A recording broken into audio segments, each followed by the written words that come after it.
Unit 1. Language Learning. Track 1.5. My Best Friend. Satoshi-san had a small restaurant in Japan.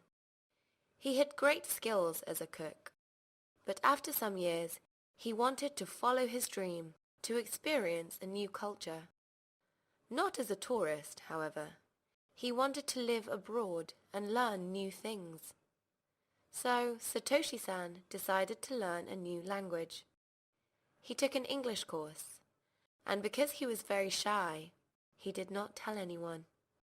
He practiced in class until he could say a few things. Then, every time Satoshi-san saw a foreigner, he tried to speak to them.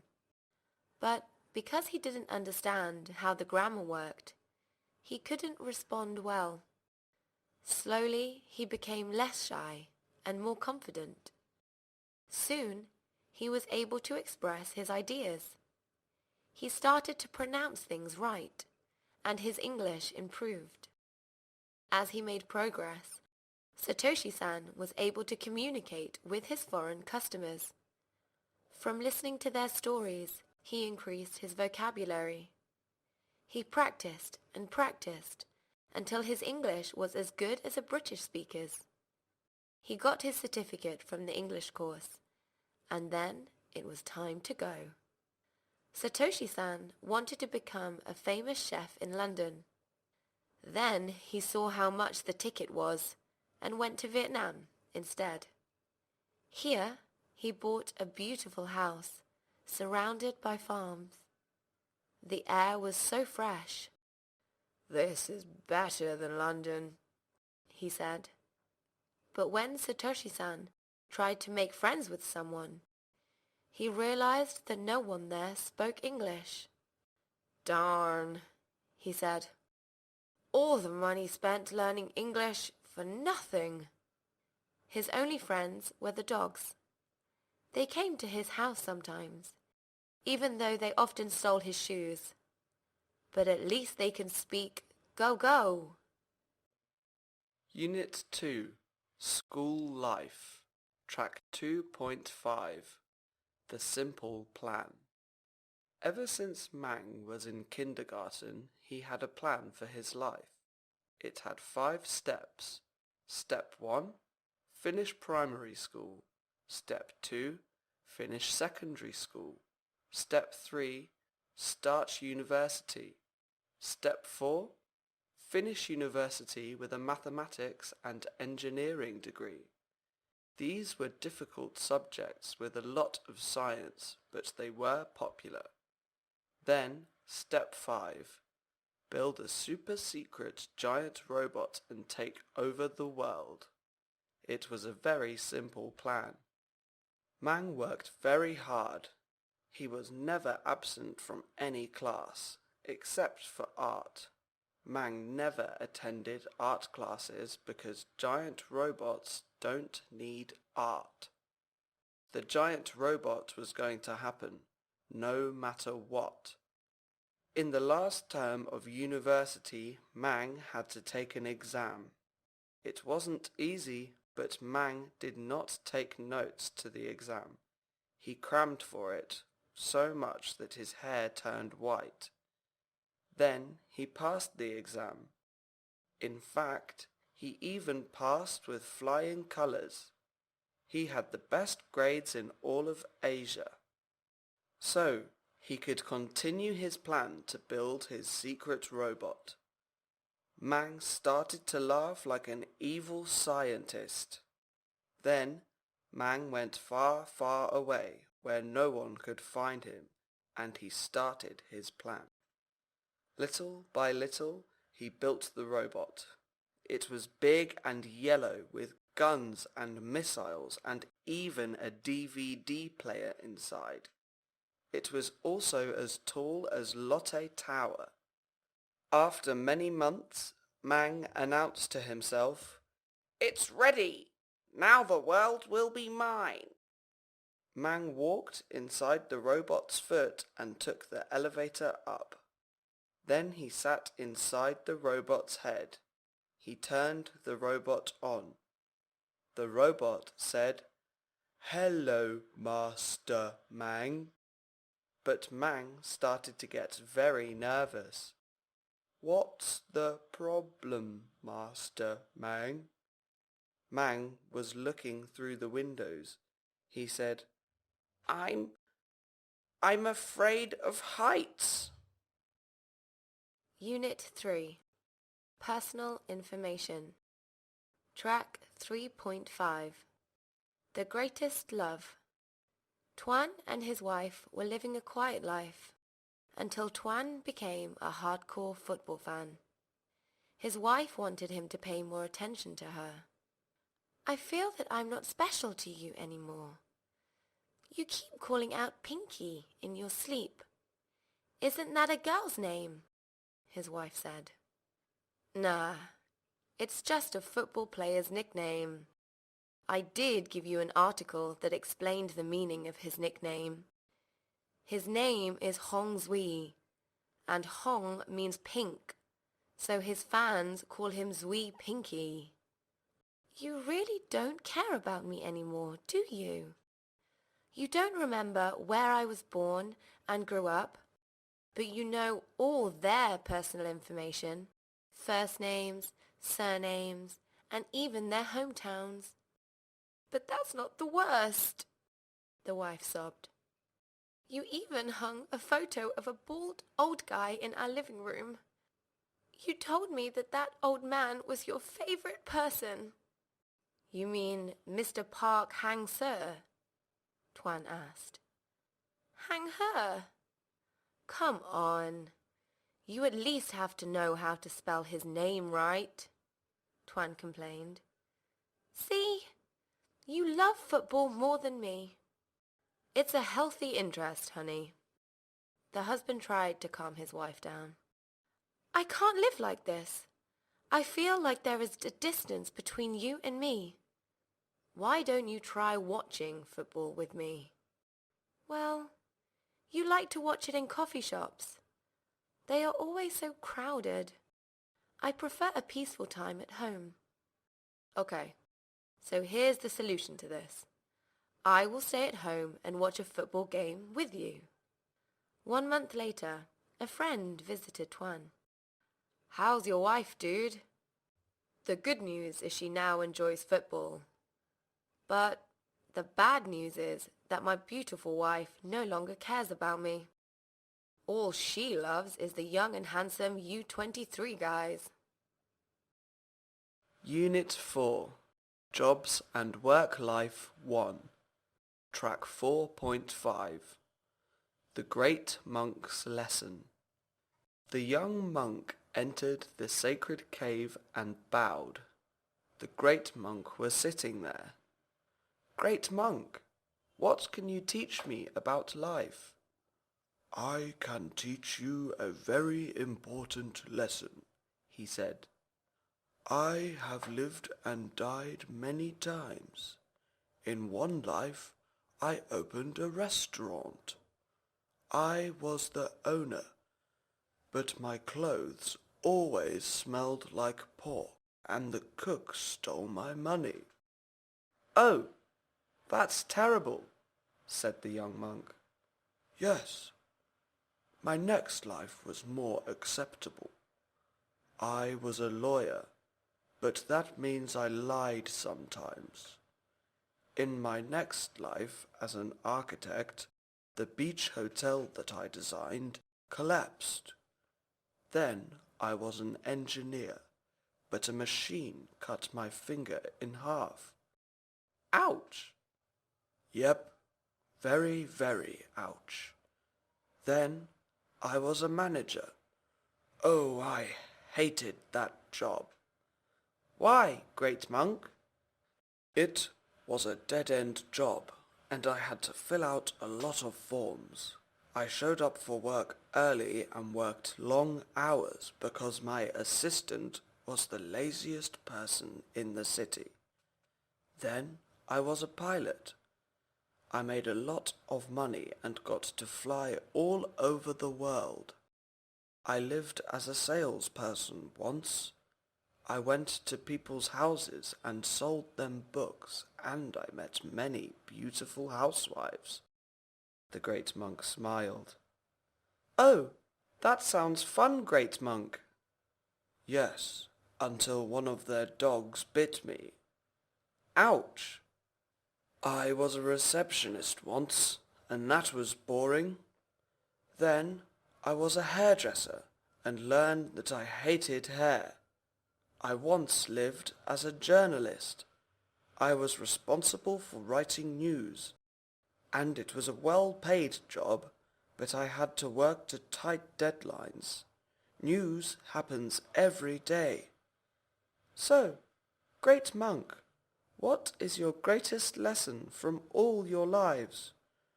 Don't try skydiving. Excuse me? That's how I died so many times. Unit 5. Jobs and Work Life 2. Track 5.5. The Dream Job. As he walked into the office building, he thought, "This is a dream." He was sure it was a dream. He was jobless and was wearing a black suit. He was carrying his job application inside a file and was on his way to an interview to get a job. He had never applied for a job before. He had also never thought about a career. In fact, he had never even worn a suit before. What a strange dream. I'm going to have a job interview, but I don't even know what kind of job it is. A secretary? Or bank teller? I don't know much about banking. A filmmaker, maybe. Or a musician. No, not a musician. I'm not carrying a musical instrument. So it must be another kind of job. Maybe a reporter or a photographer, because I like traveling and nature. Then he got an idea. He opened his file to see what his job application said. But all the documents fell out. Oh no! I need to prepare myself, or I won't pass the job interview. He had never arranged papers before. In fact, he had never even carried a file before. Suddenly, the office door opened. The boss was a serious woman, wearing a white apron and a hat. "You're here!" she shouted. "Good. Hurry, come in. Everything is ready." "Oh, but what about the interview?" he asked her. "Can you work under pressure? Because I have to close the pot," the boss said. "Yes, I'm definitely qualified for that." "Great," said the boss. Then she grabbed his arm and pulled him. "Yes, you're a nice fat dog, so the customers will love the stew." "What? No, wait! I don't want that stupid job." Then the dog woke up from his dream, barking, and ran away from the village. Unit 6. Money and Spending. Track 6.5. Expensive Fish. John said to his friend May, "Listen, I'm running short of money." John was an old rich man, and he didn't own anything cheap. If something didn't have a high price, he wouldn't buy it. His house had 20 rooms. The rent must have been crazy. And the electricity bill? Well, that must have been more expensive than an airport. John and May were different. May could manage her money well. She spent a part of her salary on important things and saved the rest. She wasn't wasteful. But John often did something really stupid, then asked her for money. She was getting tired of it. May said, "You know, John, the cost of living here is getting high. I need to pay rent and bills. Stop borrowing my money. Please, May, I really need your help. What stupid thing did you do this time? I don't do stupid things, said John. Are you sure? Because last time you bought a private jet. The fees you owed the bank were not paid on time. In fact, you were so broke that you had to sell all your furniture just to cover the cost of food. Okay, said John, but this time it's different. I bought a cat. Oh, May laughed. Well, that's fine. The most expensive cat in the world, said John. What? It's the only one left of that kind of cat in the whole world, and I saved it. I'm going to take care of it, but I've run out of money. Well, I can lend you a little money, said May. John rubbed his hands. Well, the thing is, the cat only eats Peruvian carp. What's Peruvian carp? It's the most expensive fish in the world. May stood up and said, Well, then your cat is in big trouble. Unit 7. In the City 1. Track 7.5. The Worst Thieves. Henry moved to the capital last month. At first, he thought it was too crowded for him, too noisy. Everything was too fast and too loud. He thought he would never get used to the speed and the craziness or the pace of life there. But later, Henry thought, this is exciting. He used to live in a quiet village, with no skyscrapers blocking views of the stars. He had made a nice life for himself there. But the only thing they talked about in that village was the crime in the city. Don't go. The quality of life is terrible. The capital has the worst thieves in the whole world. The worst. After some years, he could not put up with it any longer. He bought a small house in the city and moved there. He later learned to love the atmosphere of this busy city with all its nightlife. In fact, he decided, I'm going out tonight. He put on some nice clothes, brand new shoes, and left the house. Immediately, someone grabbed his wallet and ran. Hey, thief! Henry ran after the man. They ran the whole night, through lively streets, past many entertainment options and modern buildings. They passed various types of transport services, like the big buses and the metro system. Darn, this thief was really fit. Henry started to get tired, but he had to get his wallet back. Henry jumped off the pavement and ran through the alley. There, he jumped on the man and took his wallet back. He slapped the man. Idiot! This is my wallet. Henry left him and returned to his neighborhood. It was bustling with people and lots of appealing food. But Henry was tired. He just wanted to go to bed. He opened the door and saw that his bed was gone. In fact, everything was gone. Unit 8. In the City 2. Track 8.5. Public Security. Lily hated the city life.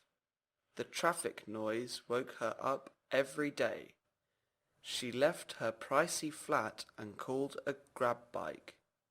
She hated walking because the streets were filled with rubbish that people threw away. So instead, she had to use the gym facilities near work to stay healthy. So every day, She carried gym clothes and at least 2 mouse traps. The crowded roads drove her insane. Gosh, has anyone noticed that this city's population is too high? That's why it's lacking clean streets. They need to build more flyovers too. Every street is full of vehicles. The Grab guy drove recklessly through the traffic jam. By the time she arrived, her hair smelled like smoke and the poor air quality made her cough. The city people were also so selfish in sharing their space. She needed a city with more room. Lily considered running away to the countryside. There, at least, she would have a nice open space without unhealthy pollution. And no crime. As she got off the grab bike, she saw him. That guy. Oh, he really annoyed her. He stood there daily and she knew what he wanted. Dealing with guys like him tired her out. Today, Lily would deal with him in a different way. First, she went to the gym. She changed into her gym clothes and exercised. Then, Lily showered, changed, and walked out feeling good. The guy was still there, so she walked right in front of him, and then he did it. Whack! Wah! The guy pulled his hand out of her purse. His finger was caught in the mousetrap. Got you! Shame on you, said Lily.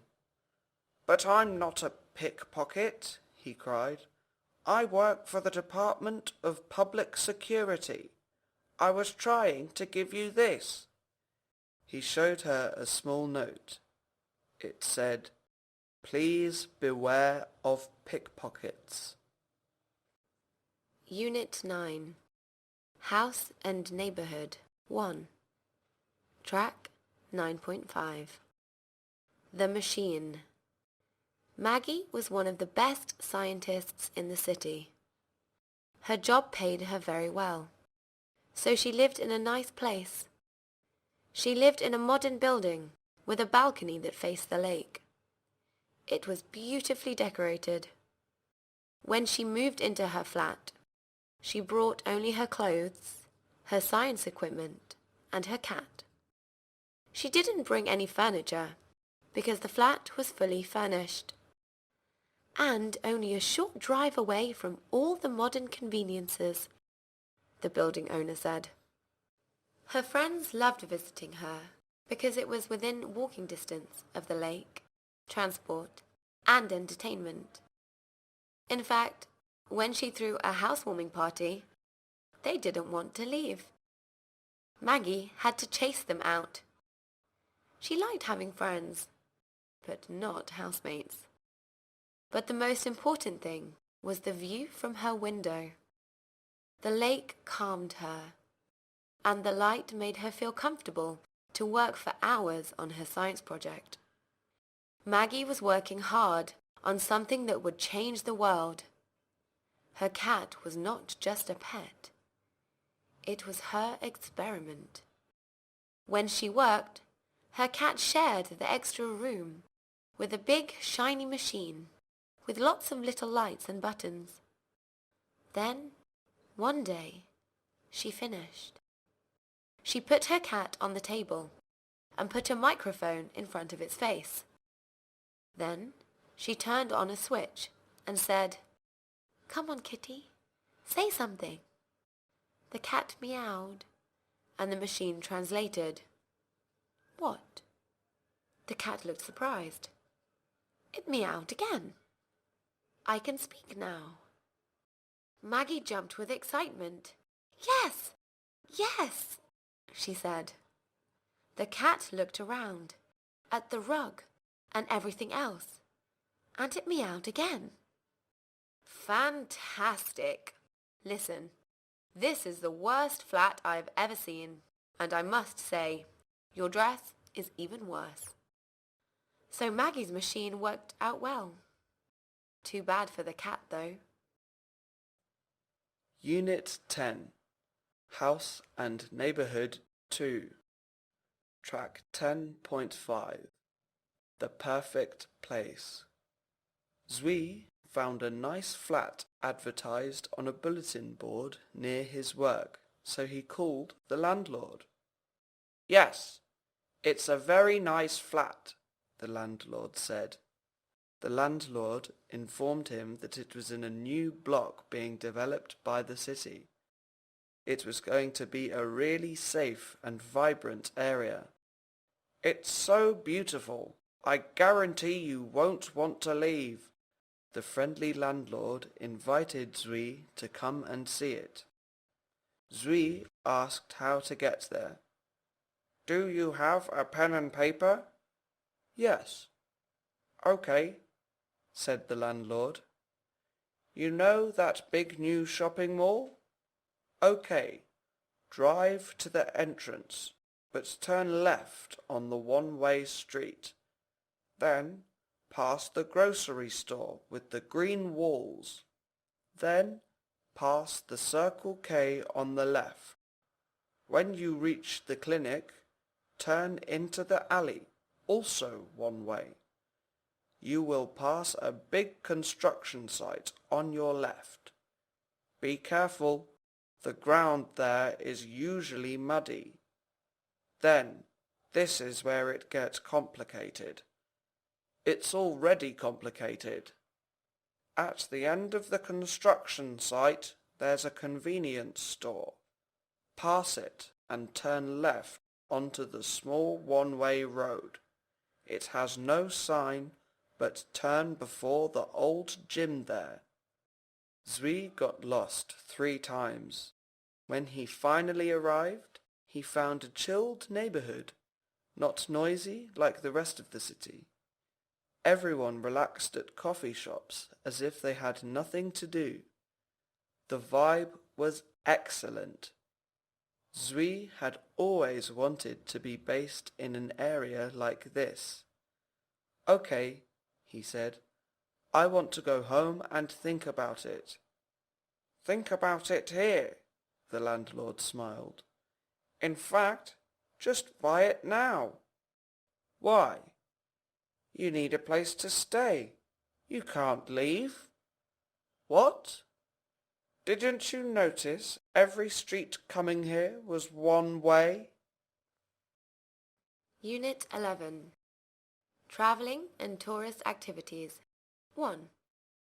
Track 11.5. How to make a tourist trap. Want to make money from tourists? You can provide hotel reservations or a service to hunt for cheap flight tickets. Nowadays, it's easy to book a flight, but it's not so easy to find a nice, cheap one. You can sell tours of an interesting destination, help tourists escape the city, and have a unique experience. You need to find somewhere that, the moment the tourists arrive after a long journey, they'll know that they'll have an adventure. If they're excited about it, they'll pay you well. If you have a hotel, make sure the staff at reception are friendly, so that tourists want to extend their trip and have a longer stay. But to make a lot of money, you need to make a tourist trap. And you need 4 magic words. First, find a place in the middle of nowhere. It can be on a secret beach, a secret mountain, anything. Then, build something huge there. It could be a temple, or a statue, or even a big rock with a face. It doesn't matter. Just make sure it's huge. Then, find some locals with long, untidy hair. Pay them to stand outside of some tents. Make them wear weird clothing in the fashion of the Stone Age too. Next, bring 5 tourists to this place. Your first guests. Show them the huge thing you made and the locals with weird clothing. I promise the tourists will go crazy. A director from overseas might even film a monkey movie at your place. Finally, the most important step. If you do this step right, you'll make millions. When the tourists pack their stuff and are about to leave, look at them very seriously and say the 4 magic words. Please don't tell anyone. There. Now start building hotels and restaurants. They're coming. Unit 12. Travelling and Tourist Activities 2. Track 12.5. Local Specialty. It was a warm night. The rats ran along the tour route following a big rat with a red hat. Here we have one of the must-do activities in Hanoi, the Ho Chi Minh Mausoleum. It's a famous historical site to visit during your stay in Hanoi, said the big rat. His red hat said, "Follow me." There is a lot of history in this city, too much to see in one night. Let's go. The rats were happy to get some fresh air after staying hidden underground all day. So they went for a walk around the city with a good tour guide. They passed churches, temples, pagodas, and learned about the wars. My grandfather met many American soldiers in prison. He said they have big hairy feet. The tour guide laughed. And now we're going to the Old Quarter, a very touristy area of the city. The rats saw drunk people fighting and lovers kissing and lovely restaurants with lots of food to try.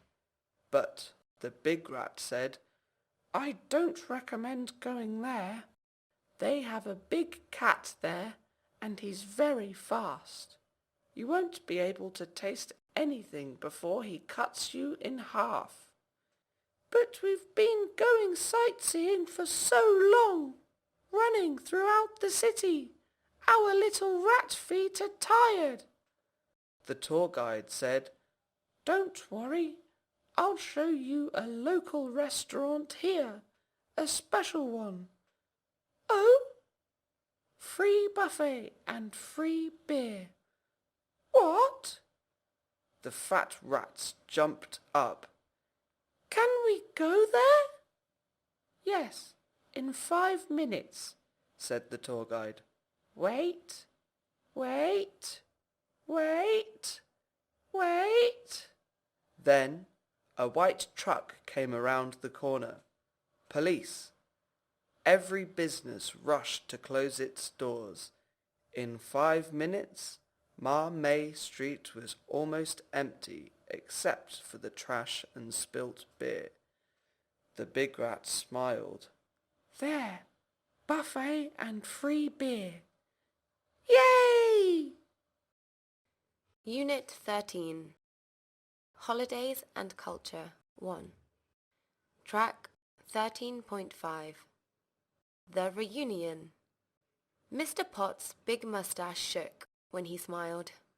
He said, "Hello. My client would like to throw a party here tomorrow. How much is it to rent the venue?" The old priest said, "I'm sorry, but this is a church. Generally, we do not let people rent it for celebrations. People come here to pray and to feel a sense of peace, not to party." Yes, said Mr. Potts. "But you have weddings, don't you? Isn't that a celebration?" "Yes, but not wedding parties. Weddings are serious occasions, where relatives and guests come to pray for good luck for the married couple." The old priest pointed his finger. "The church isn't here for silly festivals and fireworks, young man." "But It's for my client's national holiday tomorrow, said Mr. Potts. Really, it's not a big party, just a ceremony with his family. The old priest thought for a moment. There's no Vietnamese holiday tomorrow. Oh, my client isn't from Vietnam? No? No. Then Mr. Potts added, and he has a lot of money. Oh, asked the old priest. Yes. Is 10 billion dong a good church offering? 10 bill... The old priest coughed. Yes, it is. I welcome your client to my church. Excellent. Mr. Potts counted the money.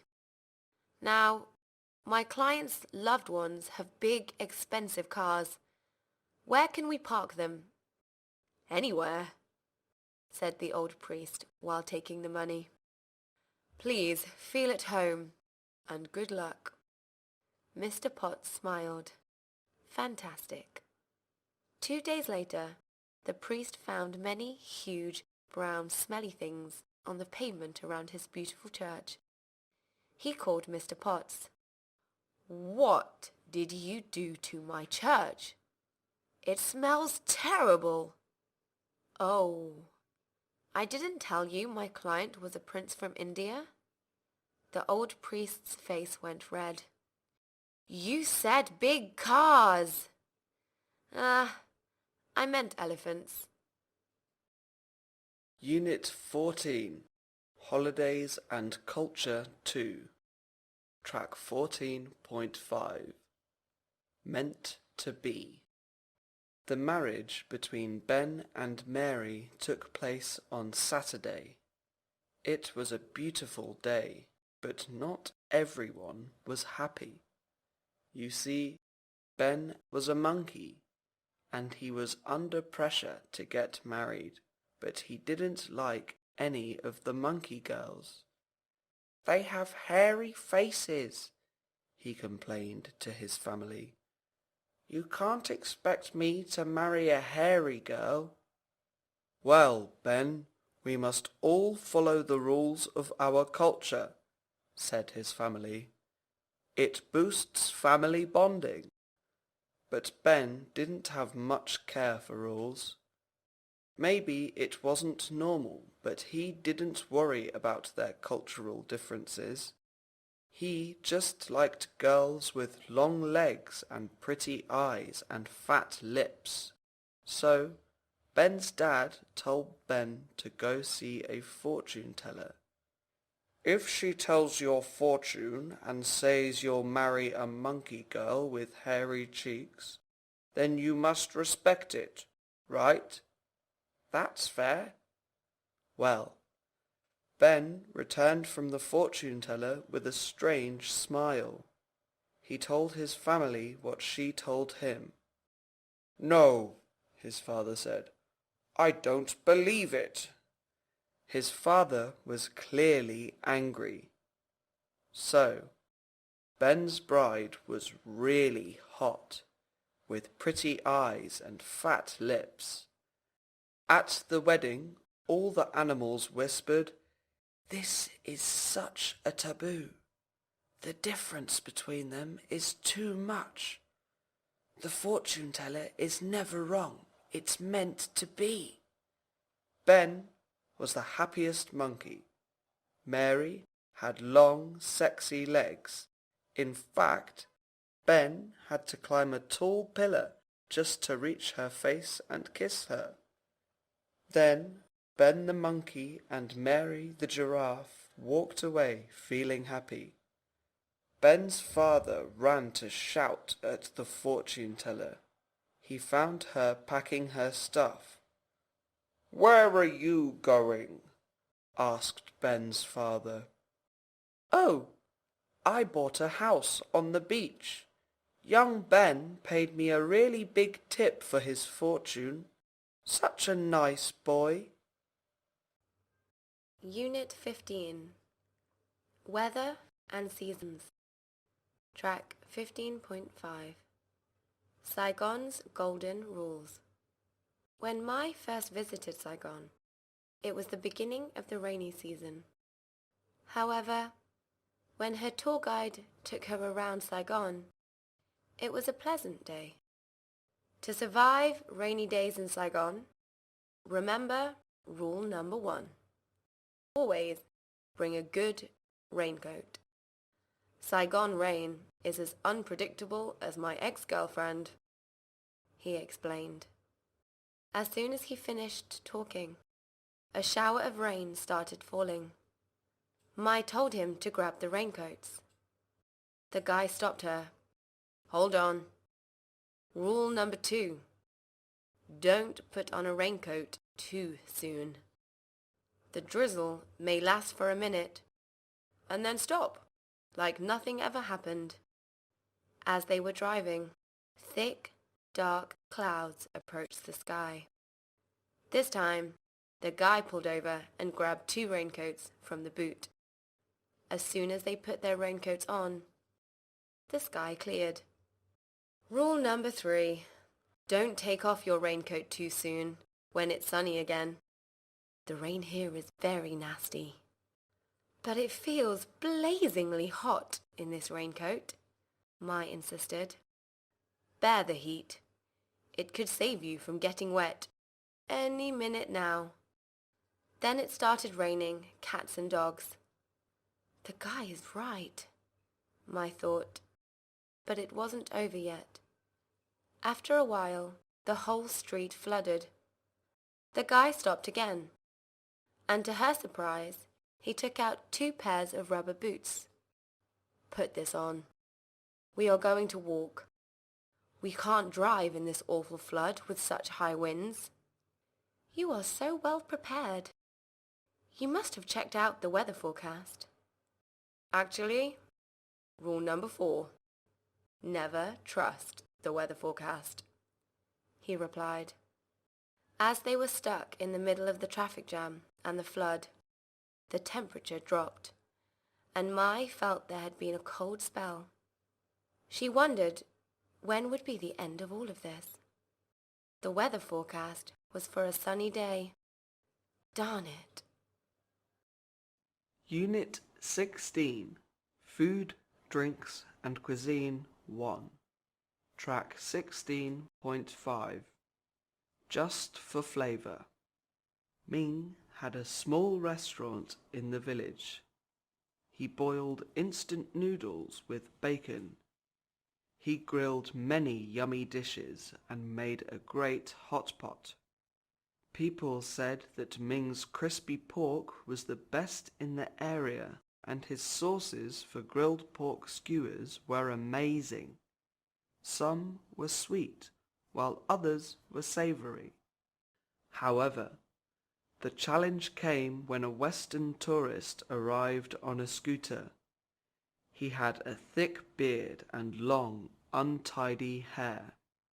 He asked, "Can I see your menu?" Ming never had a menu.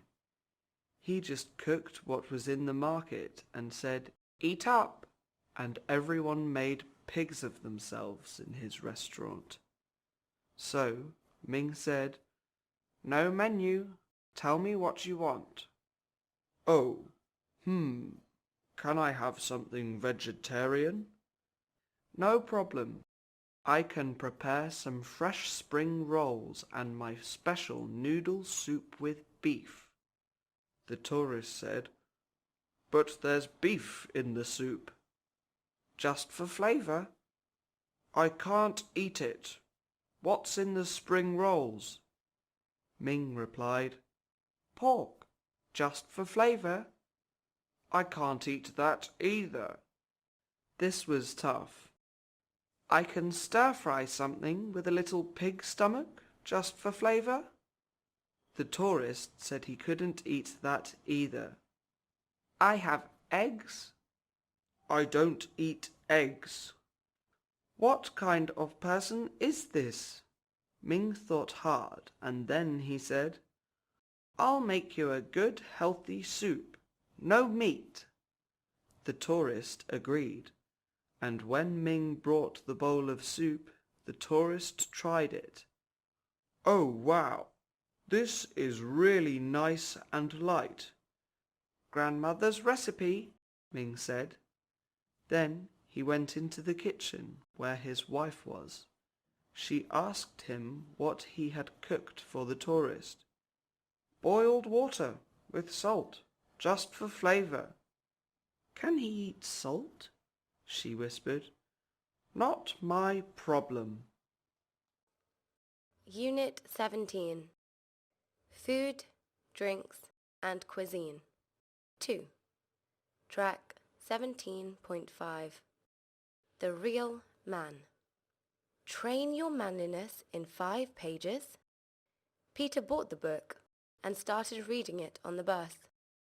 He noticed girls giggling at him. Page 1 said, "Don't take the bus, dude. Get a car." Peter jumped off the bus while it was moving and went to a cafe to read this book. He read page 2. "No, don't order jasmine tea. Dude, forget the detox. Order coffee. Like a man." Peter was about to order an egg coffee when he read the next sentence. "And not egg coffee. Hens lay eggs and weasels eat hens. So stop laying eggs and order weasel coffee." Peter's coffee was strong. He never drank black coffee.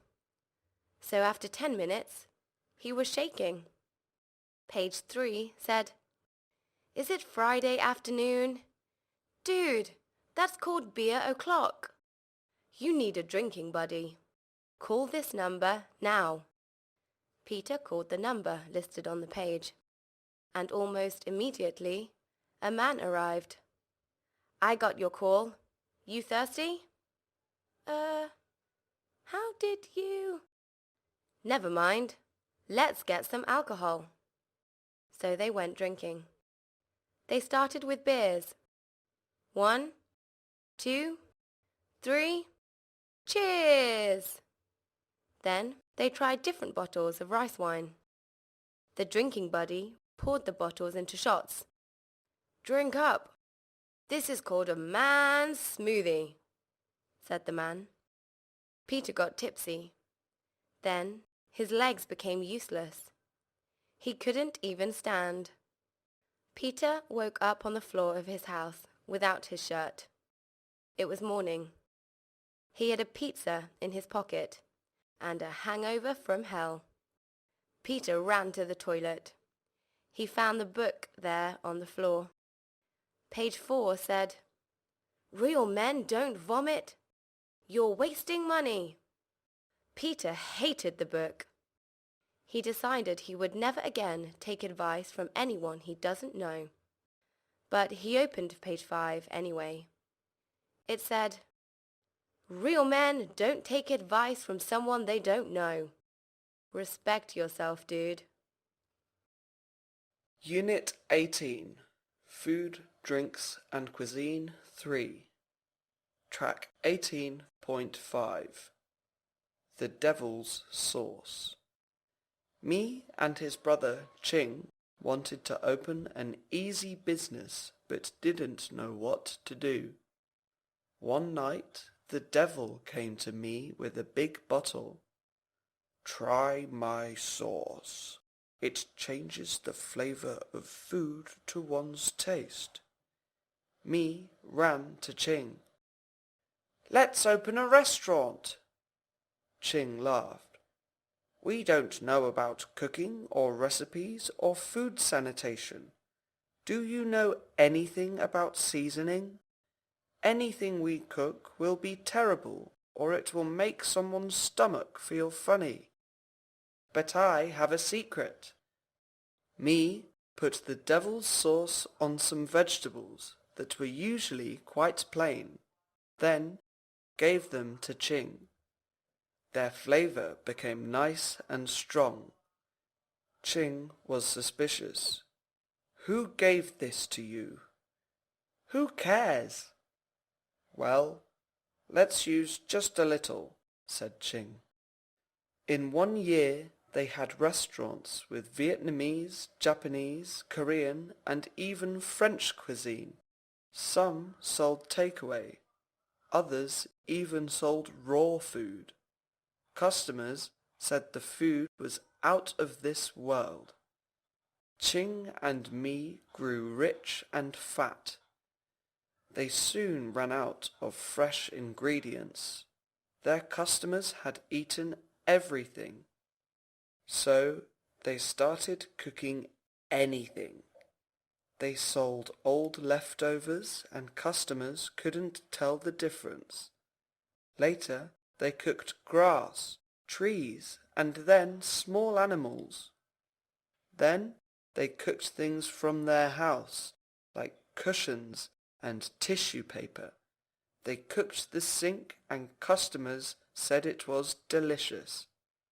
Me bought a new house and cooked it. Then another, and another. They cooked every house and every house tasted great. Yet their hunger only grew. They ate everything until one day the world was empty. Nothing at all was left except me, Ching, and all the people. They were all too fat to move. That's when the devil returned. "I'm so hungry," he said. He took the bottle of secret sauce and poured it on everyone. He said, "I love MSG." Unit 19. Daily Diet, Fruits and Vegetables. 1. Track 19.5. How to Kill a Bad Man. His name is secret. No one knows it. He is an assassin. He kills people for money. So, he's a bad man. But wait. Watch. Right now, the assassin is going to kill a very bad man. A corrupt businessman on the top floor of the tower. The assassin is climbing the wall of the tower, like a cat. You see, he is very strong. He follows a strict diet. He has eaten only healthy food since he was young to stay fit. Many of us eat junk food with crappy ingredients all our lives. We eat foods with large amounts of sugar, which makes us fat and speeds up our aging process. We're lazy and not efficient, to the point that even a little exercise is tiring. Not this guy. He only eats a diet of home-cooked meals that have high energy and no food additives. He always stays hydrated and never gets food poisoning. That's why he can climb walls. Look, he has arrived at the top of the tower. He steps onto the balcony. He's very quiet, like a cat. He walks to the window. He looks inside. There he is, the corrupt businessman. He's sitting in a chair, facing the other way. He looks like someone who has too much money and eats too many disgusting things. Like someone who cheats everyone. He looks like a bad man. The assassin opens the window quietly. He steps in. He walks 1 step, then 2 steps. He pulls out his gun. The businessman turns around. He's snacking on something. "You're a bad man," the assassin whispers. Well, so are you," says the businessman. "Prepare to die. What are you eating?" the businessman asks. "What?" The assassin coughs. He can't breathe. I'm allergic to..." The businessman looks at his hand. "Peanuts. Call an ambulance." "No." Unit 20. Daily Diet, Fruits and Vegetables 2. Track 20.5. Herbs are life. Ling works for the Research and Development Department in a beverage company. Their competitor just launched a new organic drink, canned durian smoothie. She held a meeting. We need to think of a new product to compete with them, Ling said. How about cucumber? Suggested someone. It's too tasteless, which means that we'll need to add some kind of sweetener. But our main customers want to cut down on sugar in their daily diet. I think young ladies prefer something sour and juicy. I propose grapefruit or kumquat. That's nice, but I don't think it can beat orange juice. We need something completely new. I suggest mushroom. No one has ever produced mushroom juice. Mushrooms can spoil easily. I have an idea. Instead of making some kind of fruit juice, we can make juice from vegetables and herbs. Besides, we will not make just one single flavor. A drink can consist of many different ingredients. For example, we can blend cabbage, lettuce, and onion together into one drink. Everyone in the meeting became excited. They jumped in to add to the idea. Add basil in too. It will enhance the flavor. Planting and harvesting herbs will not be too complicated. Drinking herb juice is a good way to get rid of body fat as well. And so, their product was launched. It received a huge number of followers.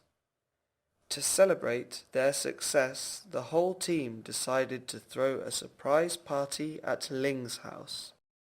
That evening, Ling dropped by the supermarket to buy some groceries. When she got home, everyone cheered, "Surprise!" Ling was so surprised and dropped her shopping bags. "Ling, what is this?" "Oh no, Ling. Don't tell us you are drinking our competitor's durian juice. How dare you? You should throw it up." "I'm sorry, but it's really delicious. It's not as weird as our new drink." Unit 21. Country Life and Nature. 1. Track 21.5. Local Customs.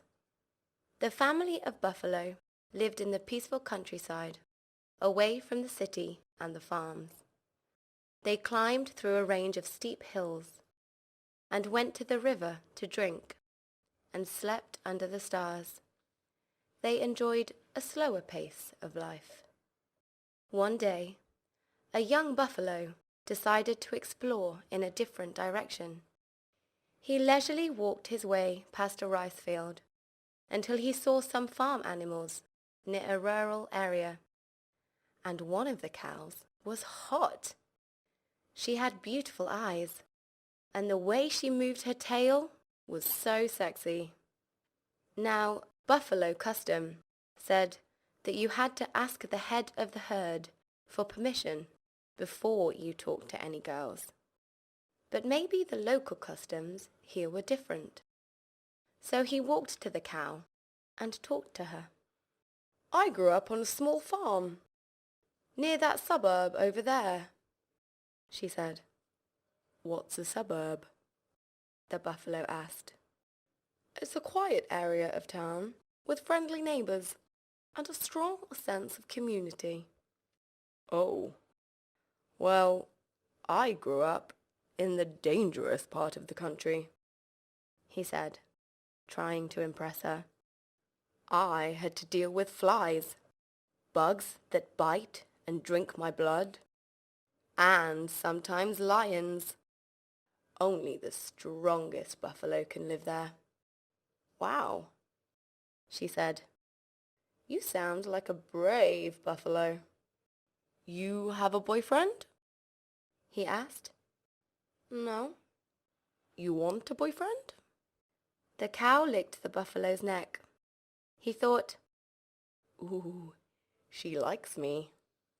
The cow smiled.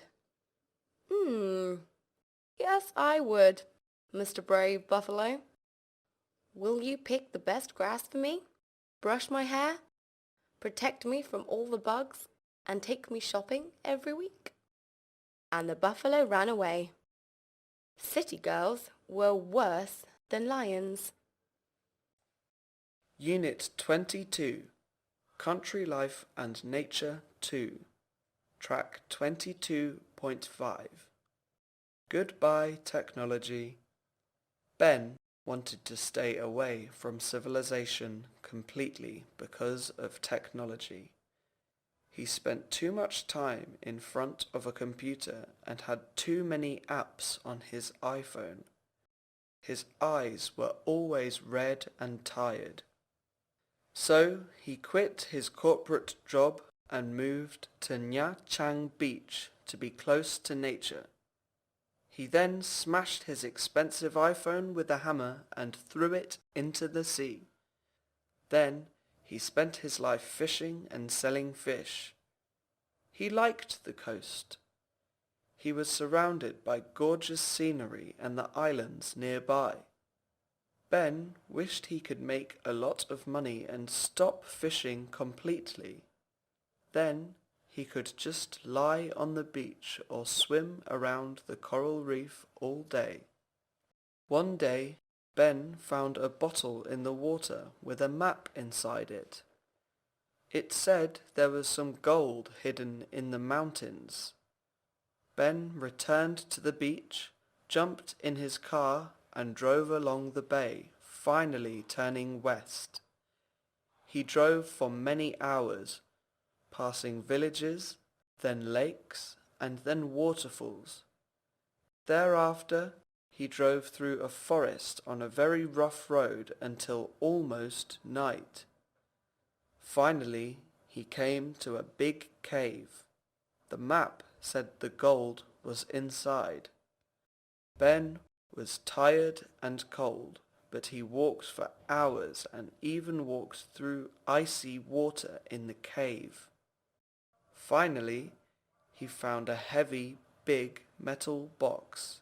It was very dark, so he turned on his lighter. Ah! There were lots of big black spiders everywhere. Ben hated spiders even more than technology. "Come on, Ben," he said. "Relax. Open the darn box, take the gold, and go." But the box was locked. It had a small digital screen. Ben touched it. The screen turned on and said, "Congratulations! You've found the gold. Please download our iPhone app to unlock the box." Unit 23. Health and Diseases. 1. Track 23.5. We're all connected. Ching was born in Hanoi with a strange health condition. You know when you go to a new house and find a switch that doesn't do anything? Every other switch in the house turns something on, but that one switch does nothing. Well, Ching was born with a switch, just like that, behind his head. He had tried turning it on and off, but nothing happened. Now, Ching really cared about his health. He exercised and took care of his body every day.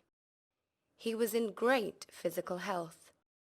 But this switch! Ching was anxious about it. Was he losing his mind? So one day, as soon as he was awake in the morning, Ching went to a doctor. "Doctor, I have a switch behind my head." "Wow," said the doctor. Have you ever pressed it? Many times. In front of the mirror, when I'm bored or watching TV, or in the toilet.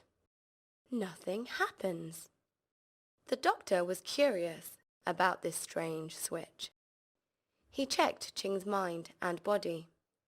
He found that Ching's brain was not damaged and his body functioned normally. In fact, his body was quite muscular and he was still very mindful. I don't know, said the doctor. May I press it? Do it. The doctor pressed the switch. Click. Nothing extraordinary happened. He pressed it again. Click, click.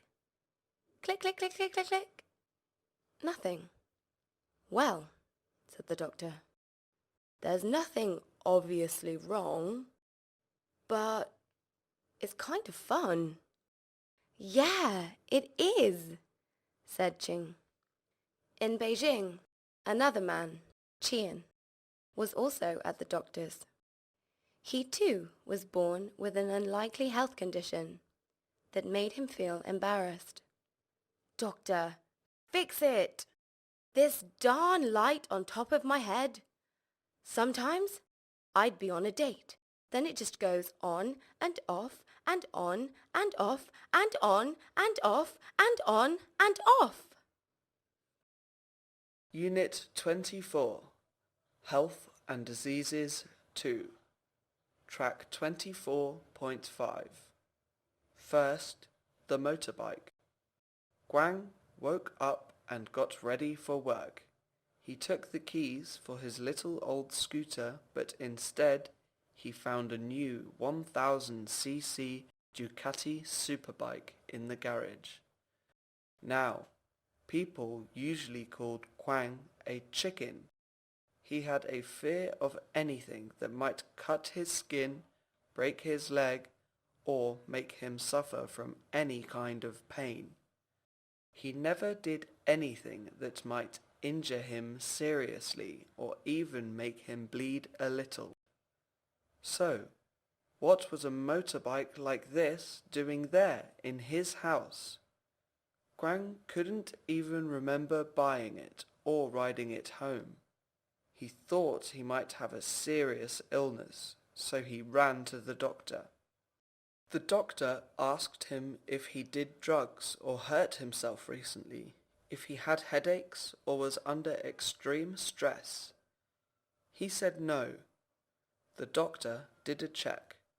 He didn't find anything, not even small diseases like a cold or a cough. Do you have any pain? Are you suffering in any way? Or do you have a mental illness? The doctor asked. No. Then you're fine.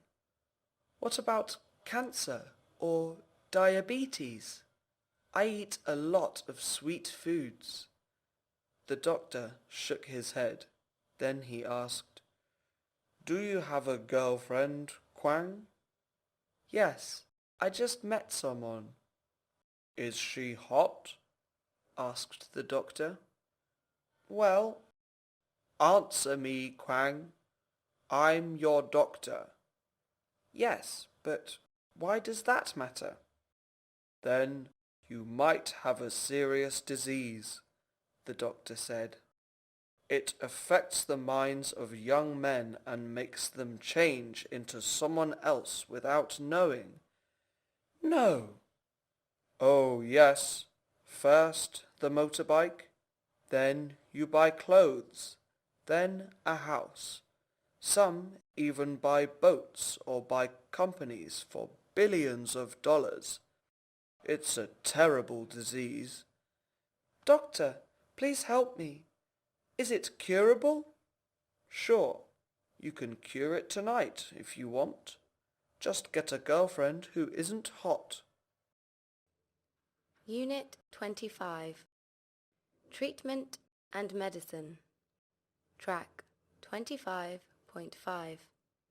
Sleep well. Hai went back to the general doctor that he saw the previous week. These pills you gave me didn't work. Really? Why? Hai said that the pills were supposed to put him in a deep sleep, so that his strange nightmares would stop. But now I just get a different nightmare. I haven't had a good night's sleep in a long time. The doctor considered the problem. Hai was a little fat. The doctor explained to his patient, well, sometimes the effect is lessened if you're dehydrated or eating a lot of fat. Are you drinking enough water and eating healthy? Hai admitted that he took the pills with a beer instead of water. He promised to change. The next week, Hai went back to the hospital. Doctor, I'm telling you, being on medication is not helping. I'm still not getting any proper rest. What's the nightmare this time? My mother-in-law was a crocodile. I tried to steal her TV, and she tried to shoot me with a gun. It was really scary. Well, said the doctor, those pills work slowly. So, finish this medicine course I gave you, and let's see next week. The next week, Hai returned. He looked exhausted, and he had lost weight. Doctor, please, I'm so tired. The doctor said, let me make a phone call. Then he left the room. When he returned, he brought a new packet of capsules. Okay, Hai. I made a phone call and went to the pharmacy. Here is the better medicine, the doctor said. But first, lock your door. Why? Did you notice your legs? They're very fit, Hai. You used to be fat. Hai looked at his legs. Interesting. So, I called your mother-in-law. She said you go there every night and try to take her TV, and she has to run after you with a gun. Unit 26, Relaxation and Resting. Track 26.5. Mad 5-4. Ling is quite honest when she says things. If you ask, "How are you, Ling?" she tells you exactly how she feels. So, when her boss asked her that question one morning, she said, "Oh, I feel like I'm going to burn my desk if you give me all this hard work." She was a detective, and that was a stressful job.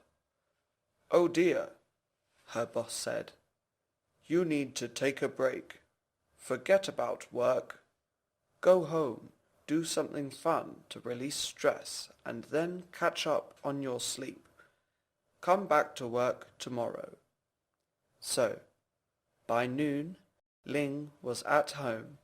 She turned on her TV and lay on her couch to play a video game, Call of Duty. It was a military game. A player called Mad54 came online and said, "Ooh, a girl. I'm gonna defeat you." Ling started playing against Mad54, and soon she realized that she wasn't getting the stress out of her system. She wasn't calm. She was obsessed with beating this Mad54 person. Suddenly she stopped. "Darn it! I've wasted my relaxation time." She breathed slowly. She decided not to do anything active and went to bed early to get some proper sleep. Nope. She couldn't stay calm thinking about Mad54. What a jerk. She would have a sleepless night if she didn't beat him. So, She started the game again and saw Mad 54 online. "Hey, silly girl, ready to be beaten again? Ha ha!" She played all through the night and still she couldn't beat him. "Ha! Go do girl stuff," he said. Well, Ling was a detective, so she found out where he lived. She then drove to Mad 54's house at 5 a.m. She banged on the door. Her boss came out with a video game controller in his hand. "Ling, you look terrible. Did you get some sleep?" Unit 27. Sports and Exercising. 1. Track 27.5. The Record Breakers. Bic and Hua were very strong girls. They were both professional athletes. They played badminton and worked out at the gym every day. They competed in serious matches and hardly lost any of them. Even the captain of their team was famous for setting some records in the sport. Bic and Hua also liked to go to the bar after practice and drink. And when they drank, they argued a lot. This time, it was about who would win the gold medal at the next contest. "I'm going to win the game and take home the cup this time," said Hua. "No, I will, because I'm going to break the record that our captain set." The more they drank, the louder they argued.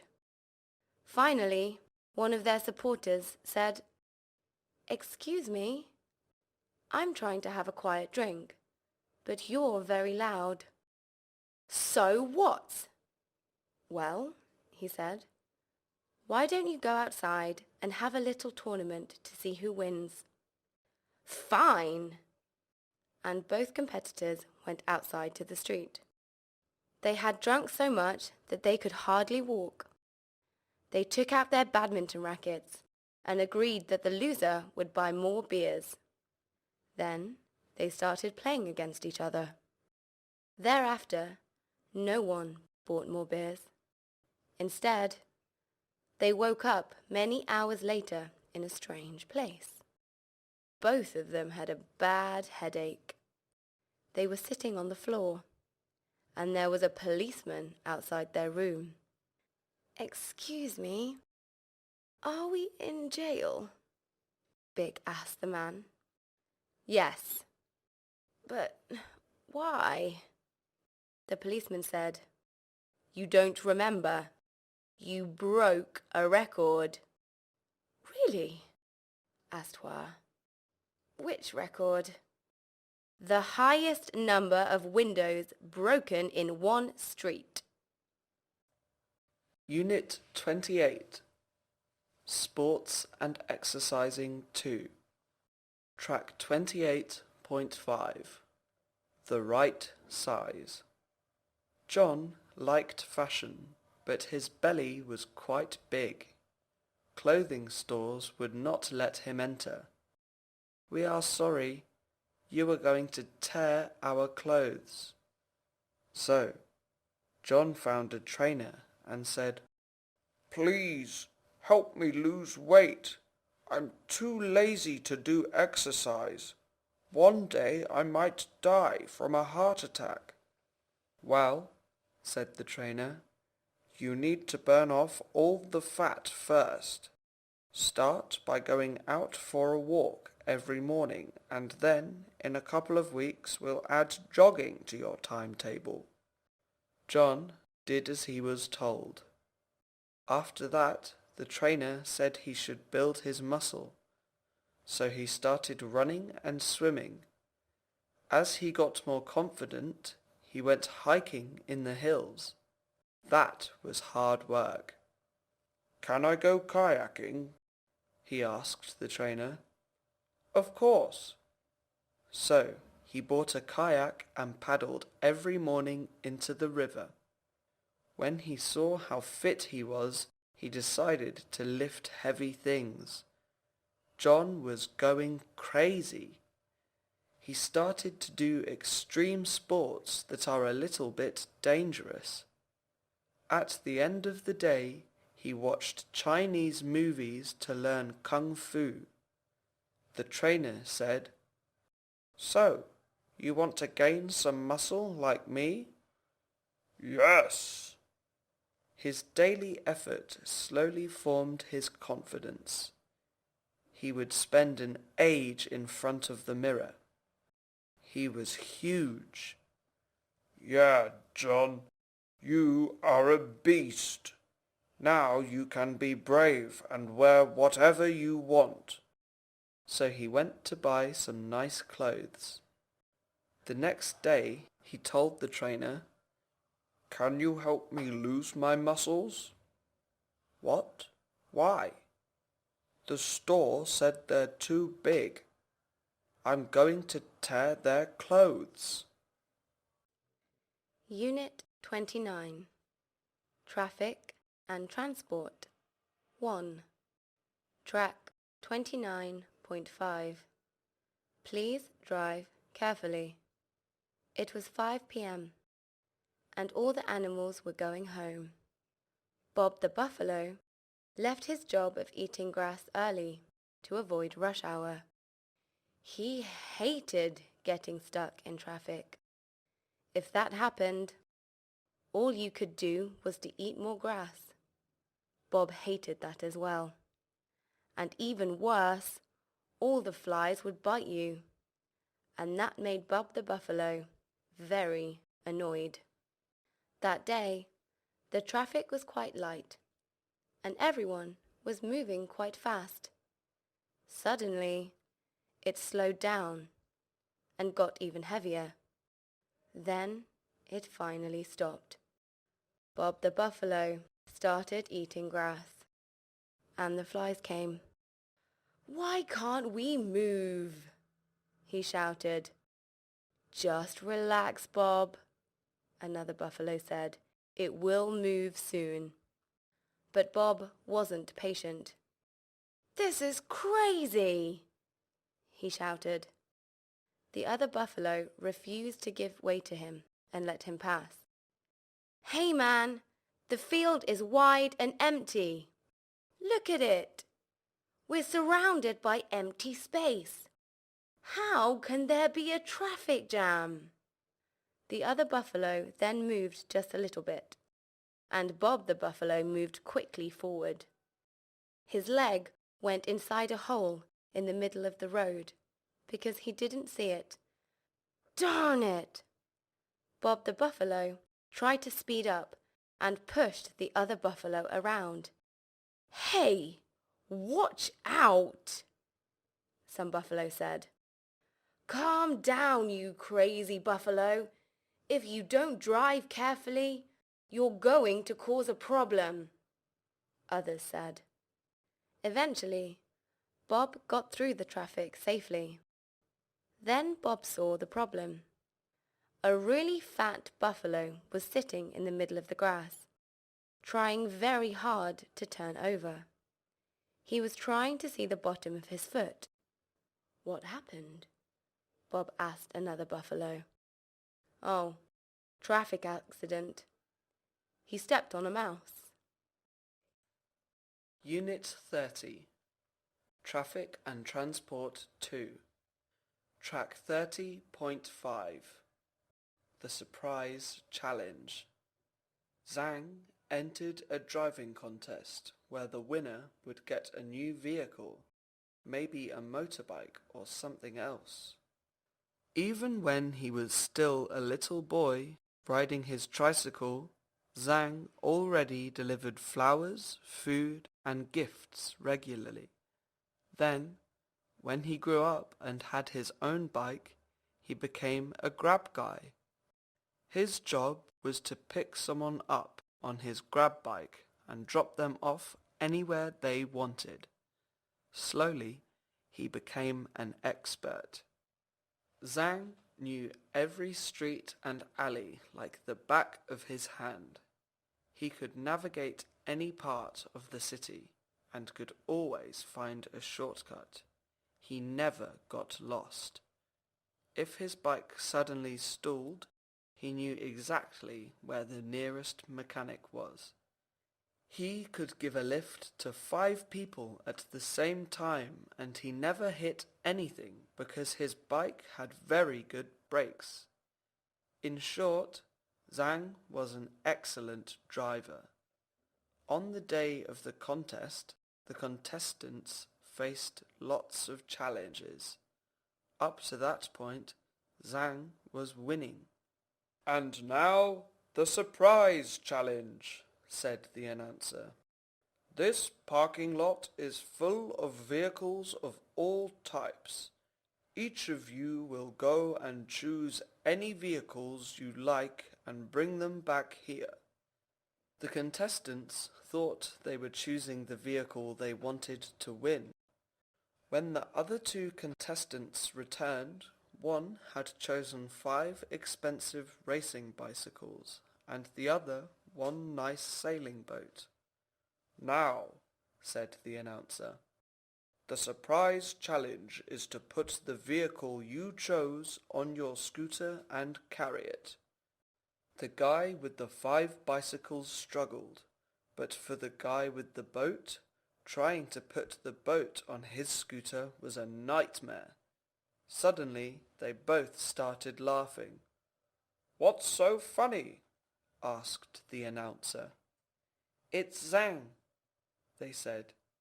"We saw him in the parking lot, choosing a truck." Unit 31. Music and Arts. 1. Track 31.5. The Musician. Ni was a famous musician in the city because she had a unique style.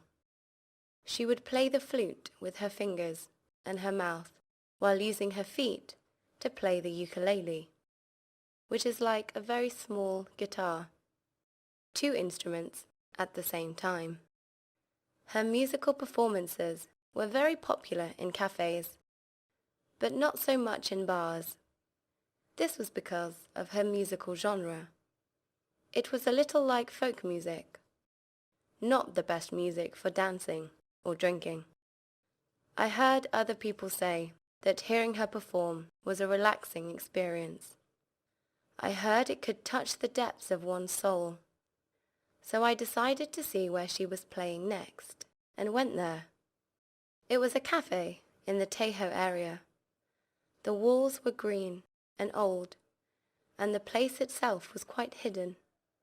I ordered some coffee and sat down at the back, curious about what live music at a cafe would be like. Would it be a catchy song? Something upbeat? Or something calm and pleasant? I wondered if she would sing, and if she'd have a beautiful voice. Ni arrived. A very beautiful young woman with round red lips. She took her shoes off and started to play both of her instruments with her feet and hands. Everyone stopped what they were doing and jumped in shock. The sound was very loud and terrible. It reminded me of the cries of a dying cat when a snake was trying to kill it. The manager quickly reduced the volume of the speakers until we couldn't hear anything. We watched her play quietly, in almost complete silence. She didn't seem to mind. Ni was beautiful indeed, and the way her fingers moved. Yes, without the music, it was very relaxing. Unit 32, Music and Arts 2. Track 32.5. True Art. This is a beautiful room, Jung. I loved what my friend had done with her living room. It felt cozy and clean, and the old walls had been repainted. "Thank you," said Jung. "I even hired a well-known artist from abroad to make something nice." "Oh? I didn't have a high artistic sense, but I could enjoy an art exhibition if someone clever created it and if I understood it. I liked photography and drawing, but I didn't understand fine art. In fact, I frequently thought it was stupid, or the people who liked it were stupid. "Oh yes," said Jung. "The painter was very good and made an artistic piece of art for my wall." "Where is it?" Jung pointed at her wall, which was completely white. "There." I was confused. "I don't understand," I said to Jung. "Look," she said, "the painting. All of it from this side of the wall to that side. Isn't it amazing?" Personally, Jung, I can't admire a work of art that I don't understand.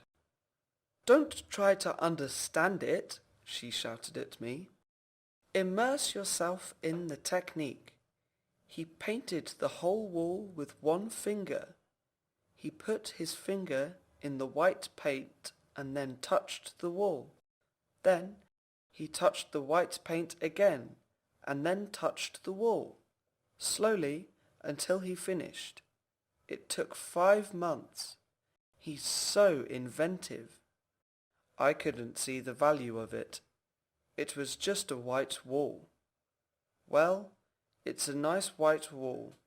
I hope it wasn't very expensive. Only 500 million. What? You just need to strengthen your aesthetic sense, Jung told me. I was starting to get angry, so I decided to change the subject. "Fine. Let's go have a coffee at Kong." "Oh, I don't like Kong," Jung said. "Their coffee's too expensive." Unit 33. Celebrities and Fame. Track 33.5. Clumsy. People think I tried to kill myself. Yes, many celebrities kill themselves. But that's not what I did. There was a big private party on the roof of a hotel.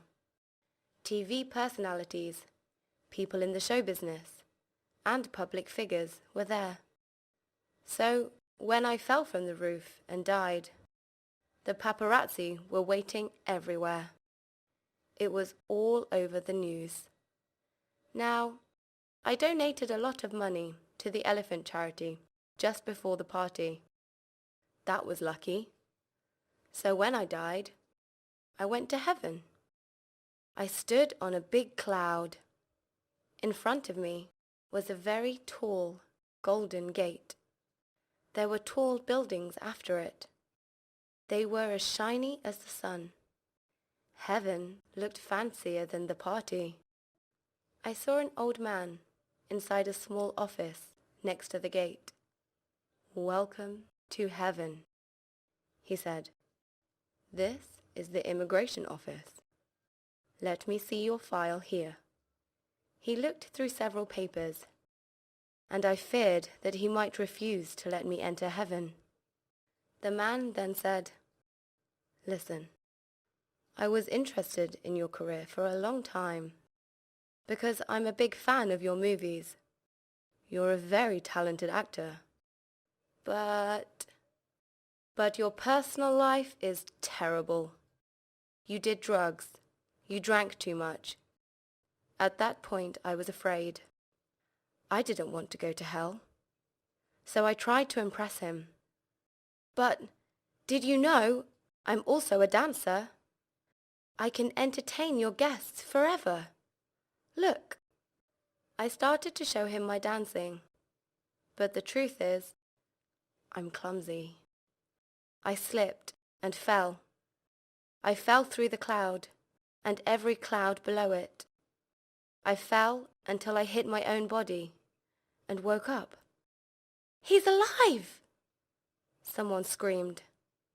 That's also how I had fallen off the hotel roof, you see. I was trying to show a girl that I could dance. Unit 34, Social Media and Technology 1. Track 34.5. Mean. My cat was mean, and I'll prove it. I have had Facebook and Twitter for a long time, but I'm not socially popular on the internet. Therefore, not many users visited my social media profiles. Then I got a cat, a black cat with yellow eyes, and like all cats, she was a little mean. So I created a page on Facebook called My Mean Cat. I started posting pictures of mean things she did, and it started getting attention. First, only from other Facebook users, and then bloggers also wrote about my page. My page attracted a lot of new followers each time I went on Facebook and put up a post. Soon I went viral. I thought, maybe I could make some money with an advertisement, get some reliable income, and one day it will be profitable enough that I can quit my real job. It worked. I even opened a website with an online shop and began to sell My Mean Cat underwear. The trend made me really rich. One day, the cat was watching me as I posted some pictures. She then walked out of the house and left. She was gone for a week. I couldn't post anything, and so my fans started to complain. Then 5 men came to my house, carrying my cat. "Who are you?" I asked them. "We are lawyers. Your cat is suing you for calling her mean, posting her pictures without permission, and taking her money." "Ridiculous," I said. "Well," said the lawyers, "the business is in the cat's name.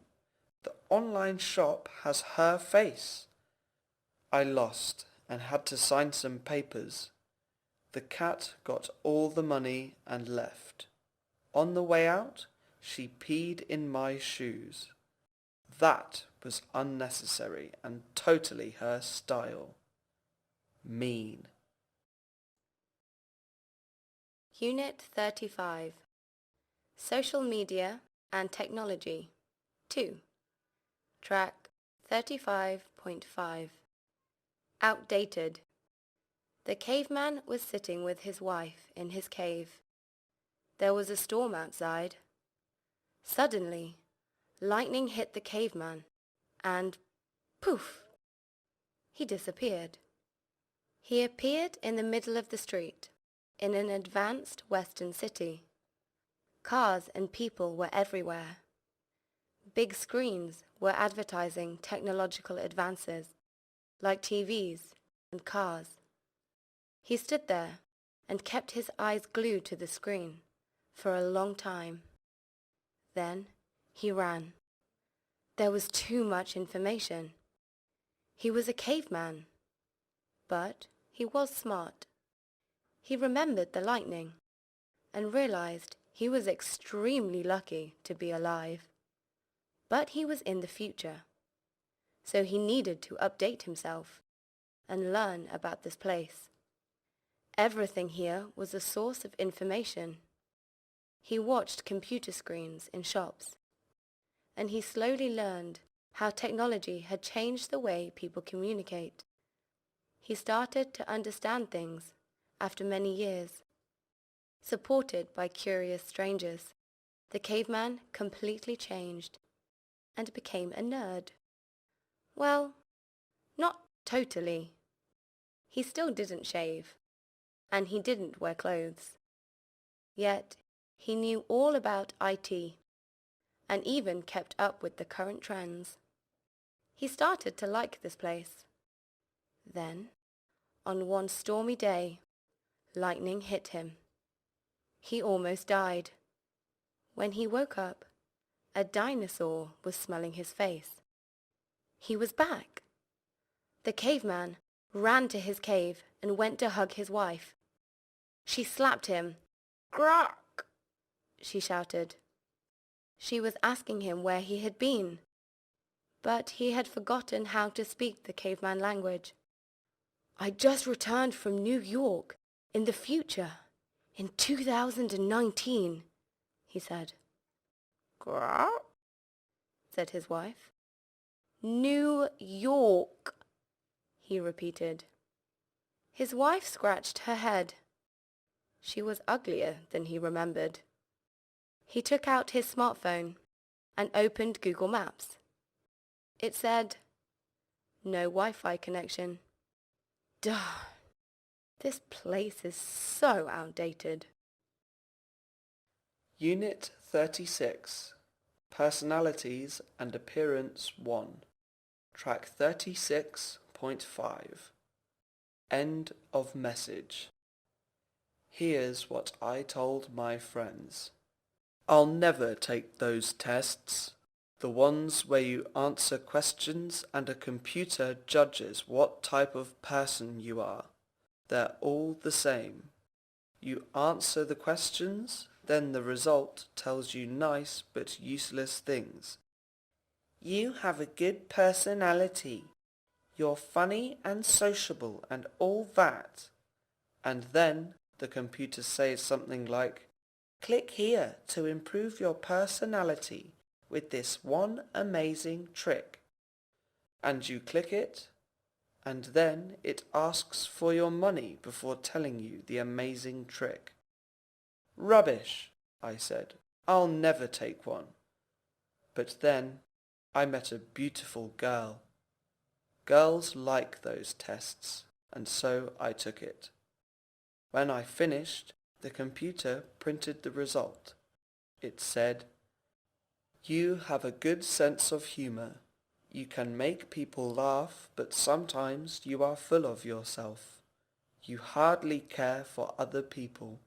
Your attitude towards others is poor. You don't have social skills, and you have no depth at all." End of message. What a cruel machine! That made me feel insecure about myself. I thought I was warm-hearted and a little too kind, weren't I? In fact, the girl even said I was quite a good date. I was getting annoyed. Then I said, "It's a computer. What the hell does a computer know about human beings?" The computer printed something else. It said, "You're such a pushover. Pretty girls and even computers can make you believe anything. You still need to develop and trust yourself more. If you don't grow, everyone's going to distance themselves from you." End of message. I punched the rude thing right through the screen. It smashed and turned off as one more page printed out. "And you're short-tempered." End of message. Fine. That part was correct. Unit 37. Personalities and Appearance 2. Track 37.5. What's my name? There are many ways to get a beautiful girl, but Dan uses none of them. Yet, I see him with a different girl every week. Some have a natural beauty and nice curves. Others have their hair dyed and even have plastic surgery on their nose, which means they're celebrities. How does Dan find celebrities? He's an ordinary man who is maybe slightly attractive because he doesn't exercise. Sometimes he's slim, and sometimes, especially in the winter, Dan has a chubby figure. This is because he likes to eat sweets and completely refuses to get in shape. One day, I asked him politely why he refused. Do you know what he said? It doesn't help. Women don't want you to be in good shape. They want you to show them that they are especially important to you. And how do you do that? Buy them classy things? I asked. No. Let me show you. And then Dan took off his shirt. Now, Dan has tattoos on his arms. I never liked them. But when Dan took his shirt off, I realized he had tattoos over his entire figure. He used to be tanned. Now, I couldn't even see the color of his skin. My God, Dan! There are many more under my shorts. Everywhere, he smiled. But why so many? They're all names, he smiled. Very, very small names. Thousands of names. But why would you have names on your body? And before he answered, a good-looking girl casually walked up to us. She had a gorgeous, curvy body and was dressed in a tight outfit. Nice tattoos, man, she said. And Dan said, I bet you a date you will find your name somewhere here. If you can't find it up here, there are many more names below. Clever jerk. Unit 38, Relationships and Feelings 1. Track 38.5. Hot. Anne's bestie couldn't understand why Anne liked her boyfriend so much. He's hot, Anne said. They were at a cafe. I've told you that before. When I met him, I felt a connection to him. Then we went on a date and got to know each other. We felt like soulmates. And when I went to his house, I realized that he was so hot. I wanted to be his girlfriend. But... And you know, I'm clingy and love to cuddle, said Anne. And my boyfriend is so hot.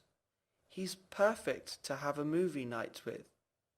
Listen, Anne, said her bestie. I've been your close friend for many years, right? Right. We have a long friendship. Then I just need to be honest. I just don't understand how you can be in a romantic relationship with a man like that. You see something good in him?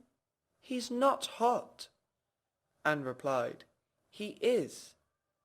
Anne's bestie said, Listen, why don't you pretend you're single for one night?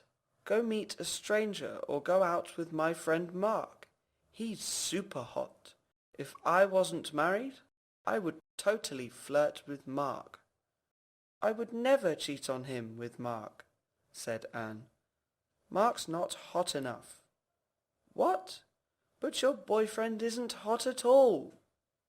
Anne replied, He is. He's not.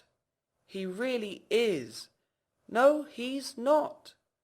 Anne said, Look, I don't want this to be an argument, but he is.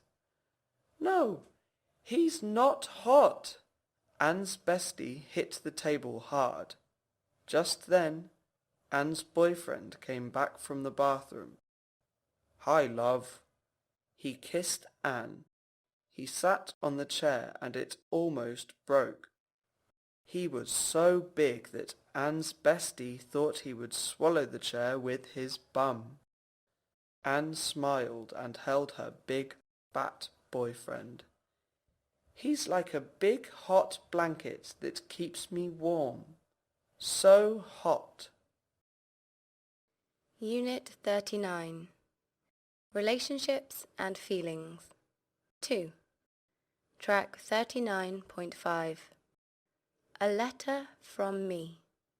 Dear human, you're very lucky. You have many feelings, and you have many ways to show your feelings. If you're in the mood for something, it would be obvious. In fact, If you're having mood swings or going through a painful breakup, you can't hide your feelings. I'm a cat, so I'm not so lucky. I don't have any way to show my feelings. I can't smile, or look sad, or laugh, or cry. Oh, I have many, many feelings. I experience deep sadness when the human doesn't feed me on time. I feel jealous when the human feeds the dog on time, but not me. I feel confused when the human forgets to feed me, or when he forgets to pamper me. This really hurts my feelings. Sometimes I get homesick when I think about the forest.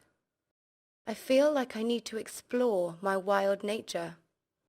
Staying in the house so much makes me dull. But I'm not too moody or too serious.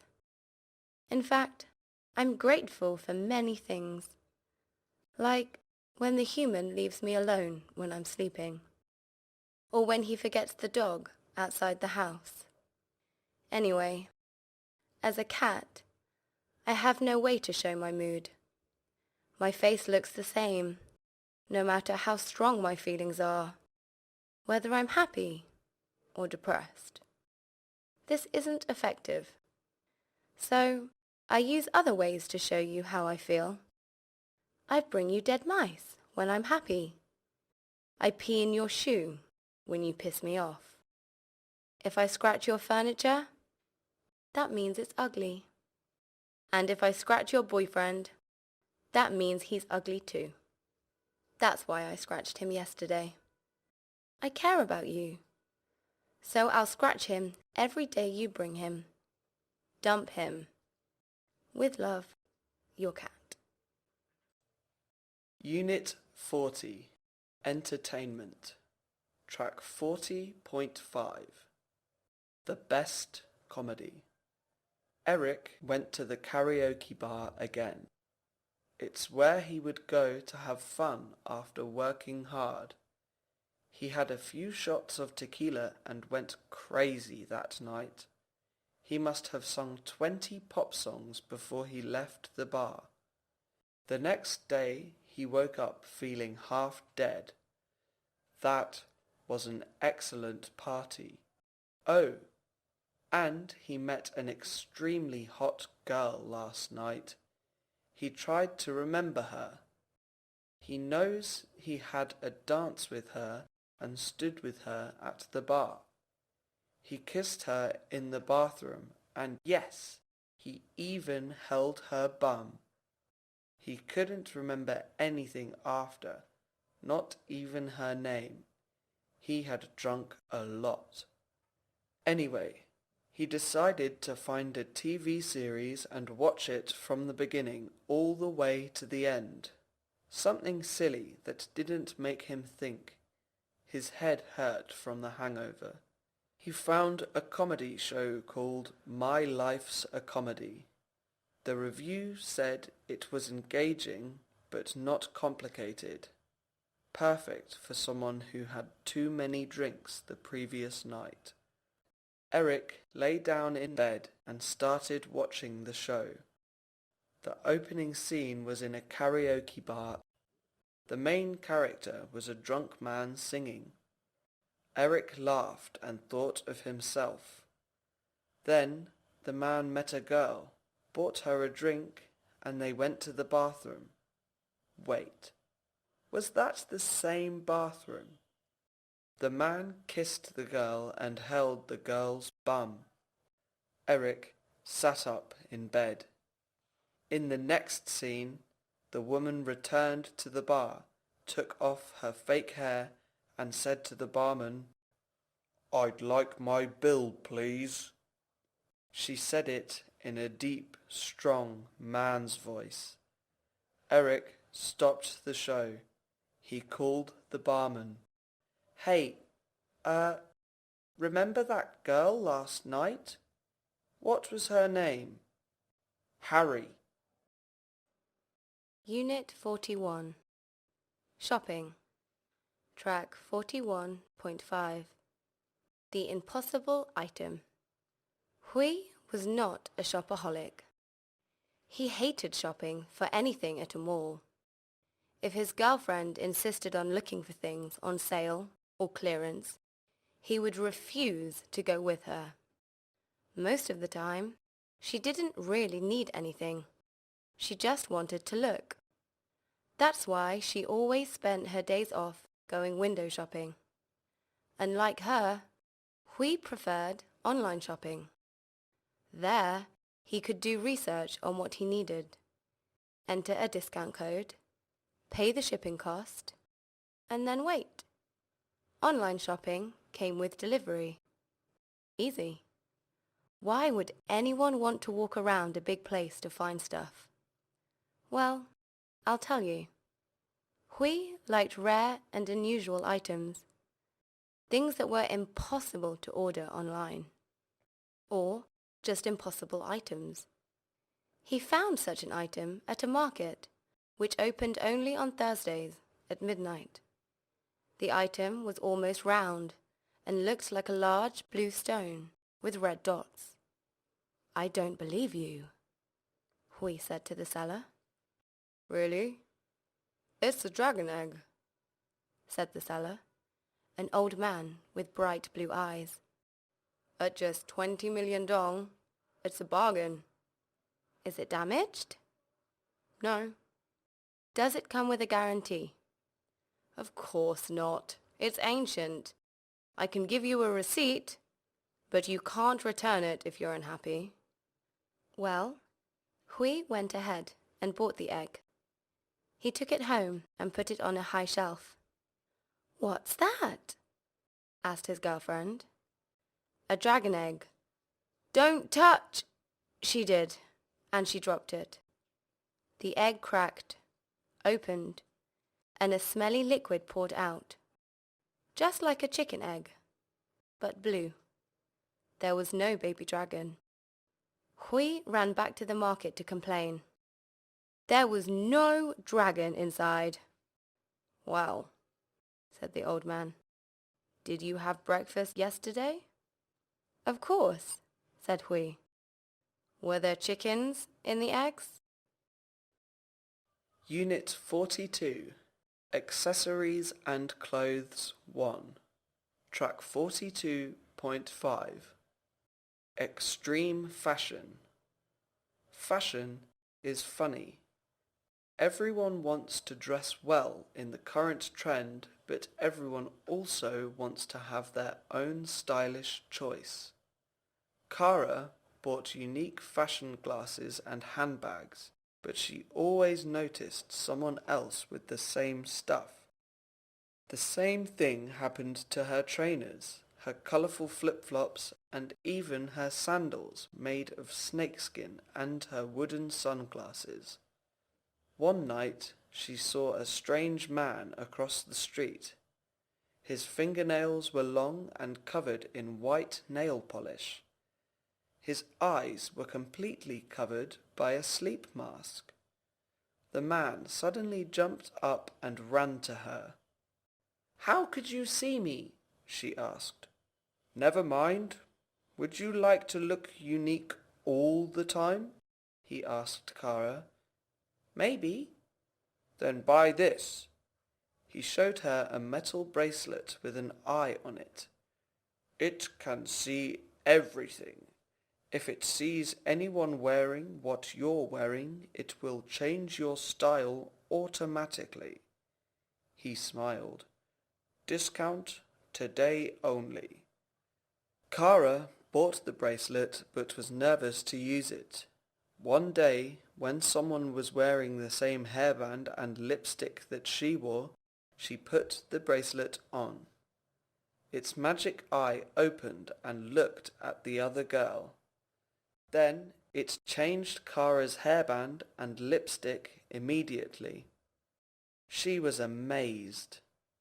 She wore it daily since then.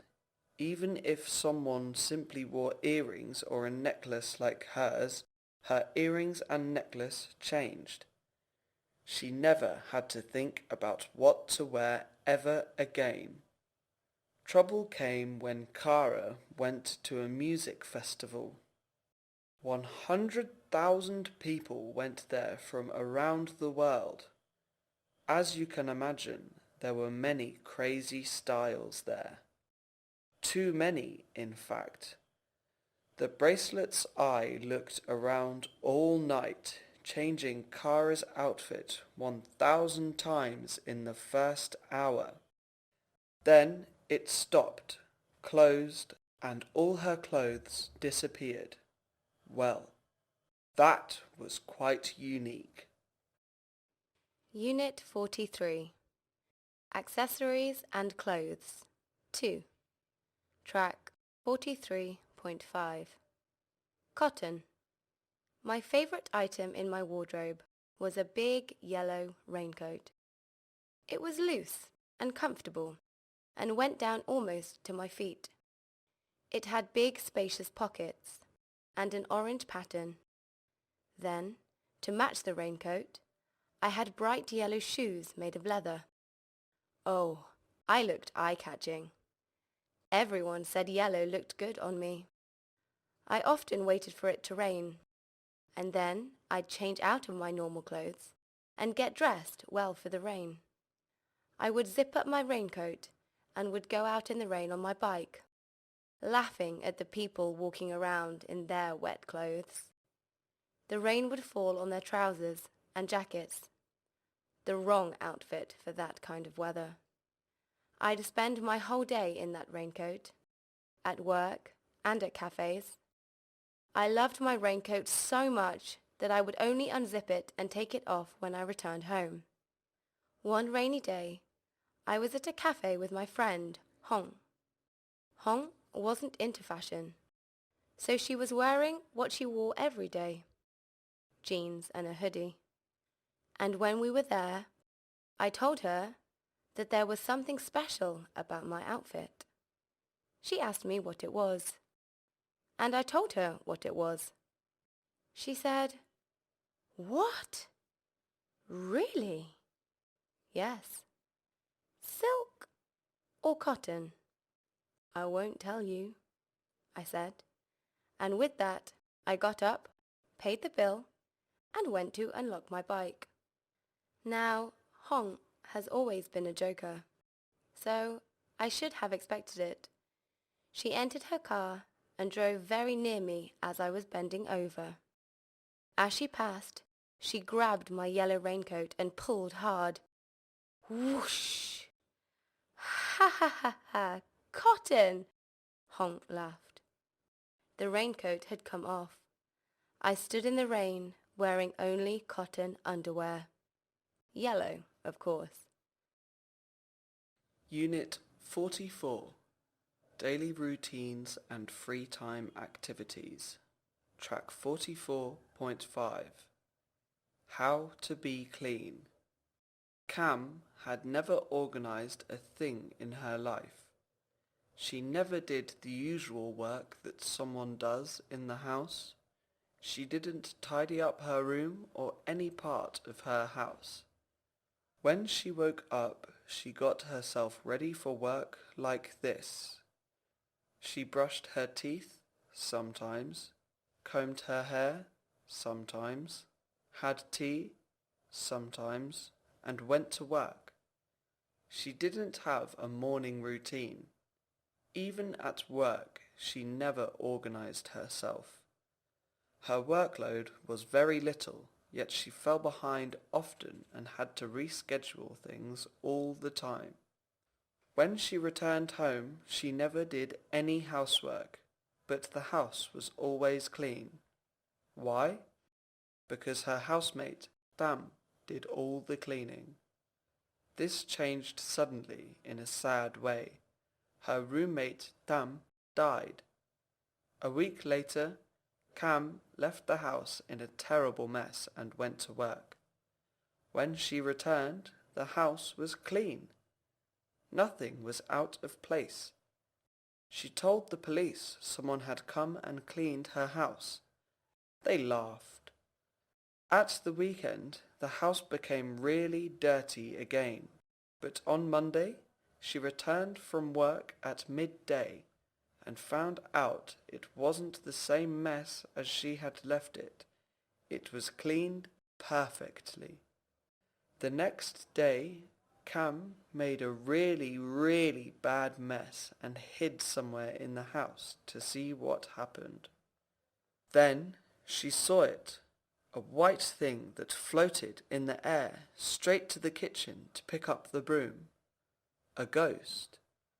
Cam watched the ghost clean the house, put things in the right order, and then wash the dishes. Then she saw the ghost's face. "Dam?" The ghost of Dam screamed. "Cam, everything is so dirty. I can't leave until you clean your house." Cam ran out of the house, but since then, she has been the cleanest person in the world. Unit 45. Daily Routines and Free Time Activities. 2. Track 45.5. A Consulting Session. Nick was an assistant at a stock company for 15 years. He felt empty after every day. He became sleepless at night. So he went to a psychiatrist and confided in him. Is there anything that gives you pleasure in life? I've tried many hobbies before. Once I had a musical interest, but my friends ran away when I started to sing. Then I switched to chess, because people said that it's good for the brain. However, I never won, because there were many champions at my chess club. Made me feel even worse. I understand. Then, my boss recommended that I hit the road. He thought that my indoor lifestyle was slowly destroying my mental health. I needed a getaway to refresh and connect with myself. My friend and I went camping in the woods. Unfortunately, we got into a big fight, then we split. Then I decided to reflect on my life. I realized I've enjoyed baking since I was a child, so I bought an oven. But the next day, I was diagnosed with diabetes. I had to avoid sugar in my diet. Sorry to hear about that. How about social events? I like to keep it low-key. I used to hold get-togethers with some close friends, but everyone is married now. Is there maybe something wrong with me? Asked Nick. The psychiatrist seemed very deep in thought, and he started writing something. After a while, he looked up and gave Nick a paper. You are totally fine physically. You are just going through a midlife crisis, and modern medicine has not found a cure for that yet. So what's this paper for? Give this to my secretary, so she can write you a bill. It's $500 for 1 hour. Unit 46. Education. Track 46.5. Love conquers all. Loney woke up late again. Her professors had completely given up on warning her. They worried that she wouldn't complete her master's degree on time. Loney was extremely smart. Ever since she was little, she read books about every subject. As soon as she finished a book, her parents provided her with another. She had a wide knowledge base. She sent her application to the best university when she was only 14. In her country, she was famous for being the youngest university student ever. She graduated in only 2 years with a degree in computer science. Then she started her master's and focused on advanced robotics. To manage the stress, she started taking dance lessons. Then, suddenly, she became very lazy. She would sleep all day and read poetry instead of going to lectures. She had stopped trying any further to obtain her qualification. Her friends thought she was wasting her tuition fees. They were very concerned, so they talked to her dance instructor.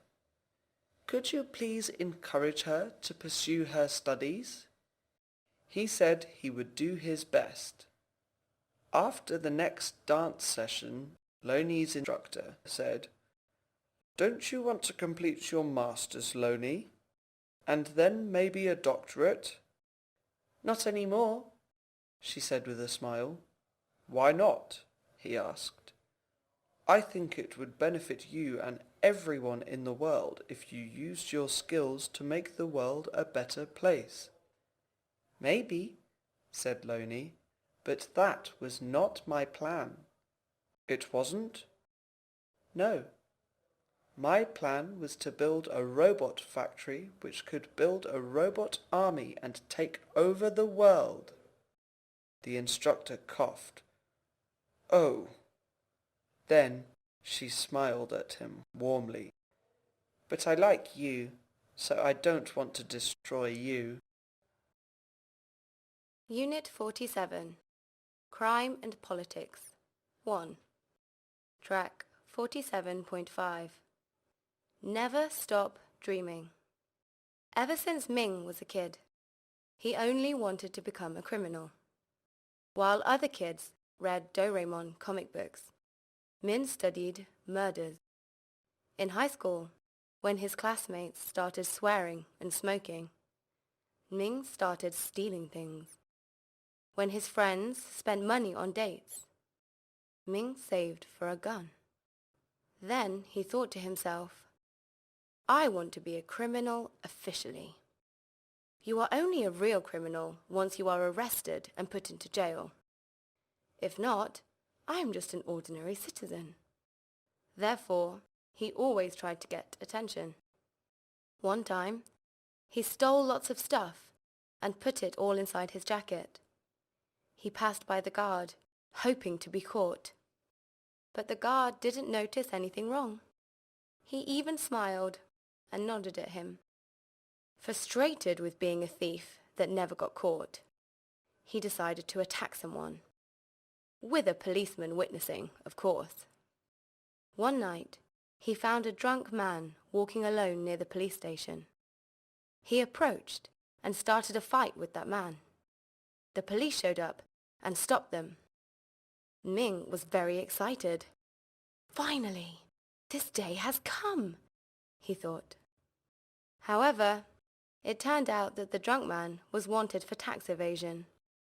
So, Ming was even rewarded for helping the police, even though he tried very hard to prove that he was guilty. No matter how often he committed crimes, he was not lucky enough to be locked up in jail. He finally gave up on his dream to become a criminal. He could not become a prisoner, but he still wanted to try and be in jail somehow. And so he kept on helping the police. 4 years later, he became a prison warden and lived his prison life happily ever after. Unit 48. Crime and Politics 2. Track 48.5. Taking Control. The animals had some serious issues with the farmer.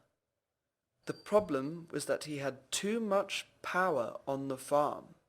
He did things without their permission and without requesting any public opinion on the issues. Like when he shaved the sheep. Cruelty. The animals got together and decided not to allow such decisions to happen unless they all agreed to them. They tried to bring the case to the farmer, but he threw them out of the house without even listening. They asked the cat to talk to the farmer because he was clever and knew how to talk to the farmer, but he was uninterested in their goal. Well, the animals were aware of the political situation. that there was no freedom of speech and the farm was under jungle law. So, because no one else would help them, they had to get into politics. They decided to choose a strong leader among them and take over the farm. This was the government they formed. The cow became president. She was valuable and could step on the farmer's dog if he caused trouble. The chickens were the best politicians because they talked a lot. The sheep made good soldiers because they did what they were told and had horns. That was enough for now. So the armed forces, the sheep, surrounded the farmer's house. The chickens stood in front of the door, and the cow rang the bell. When the farmer came outside, the cow shouted, "We're here to claim our independence." But the farmer was on the phone. "Yes," he said to the phone. "Barbecue at 6 p.m.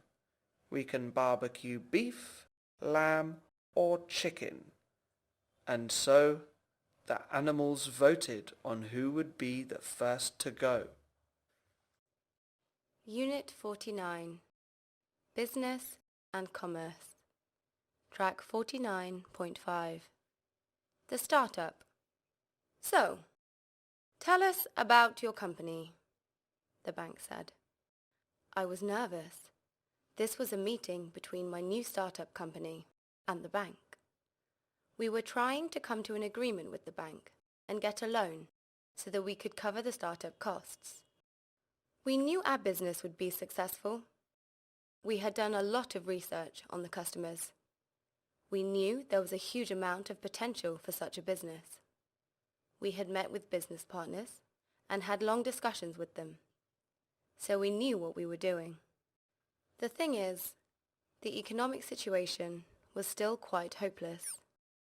Unemployment was still a problem, and trades, both domestic and abroad, were not going so well. The bank had asked my team to show them numbers as proof that we would pay the loan back. We showed them that the economy would recover very soon. In fact, we knew it was possible for us to make some easy money. The bank was impressed.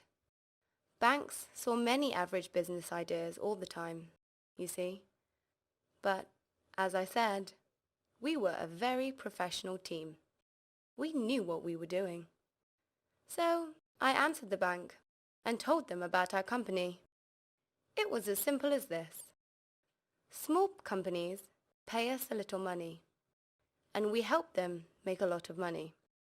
With our business advice, we guarantee 10,000% profit. That's when the bank got suspicious. What's your company's name? I said, Finance Advice Key Experts, FAKE. The bank refused to give us the loan. I asked my team, guys, this is the 5th bank. What are we doing wrong? Unit 50. Space. Track 50.5. Knowing. What is Earth, Mama? She was a curious little girl. Earth is the planet where we live, honey. When she grew up, the little girl wanted to work at the city's observatory, watching the stars every day. Right then, she and her mum were sitting outside the house at night, and the cat was sleeping next to them. Is Earth the only planet? Her mum laughed. Oh no, space is very, very big. Planet Earth is one of several other planets in our solar system, and our solar system is one of many inside our galaxy, which is called the Milky Way, and that is one of many galaxies in the universe. Wow! Yes, said her mamma, and there are lots of other objects in the sky, like moons clouds of dust and lots of rocks, and all of these things are travelling at a mind-blowing speed. The cat turned around and continued sleeping. Can we go and see if there's life in those places?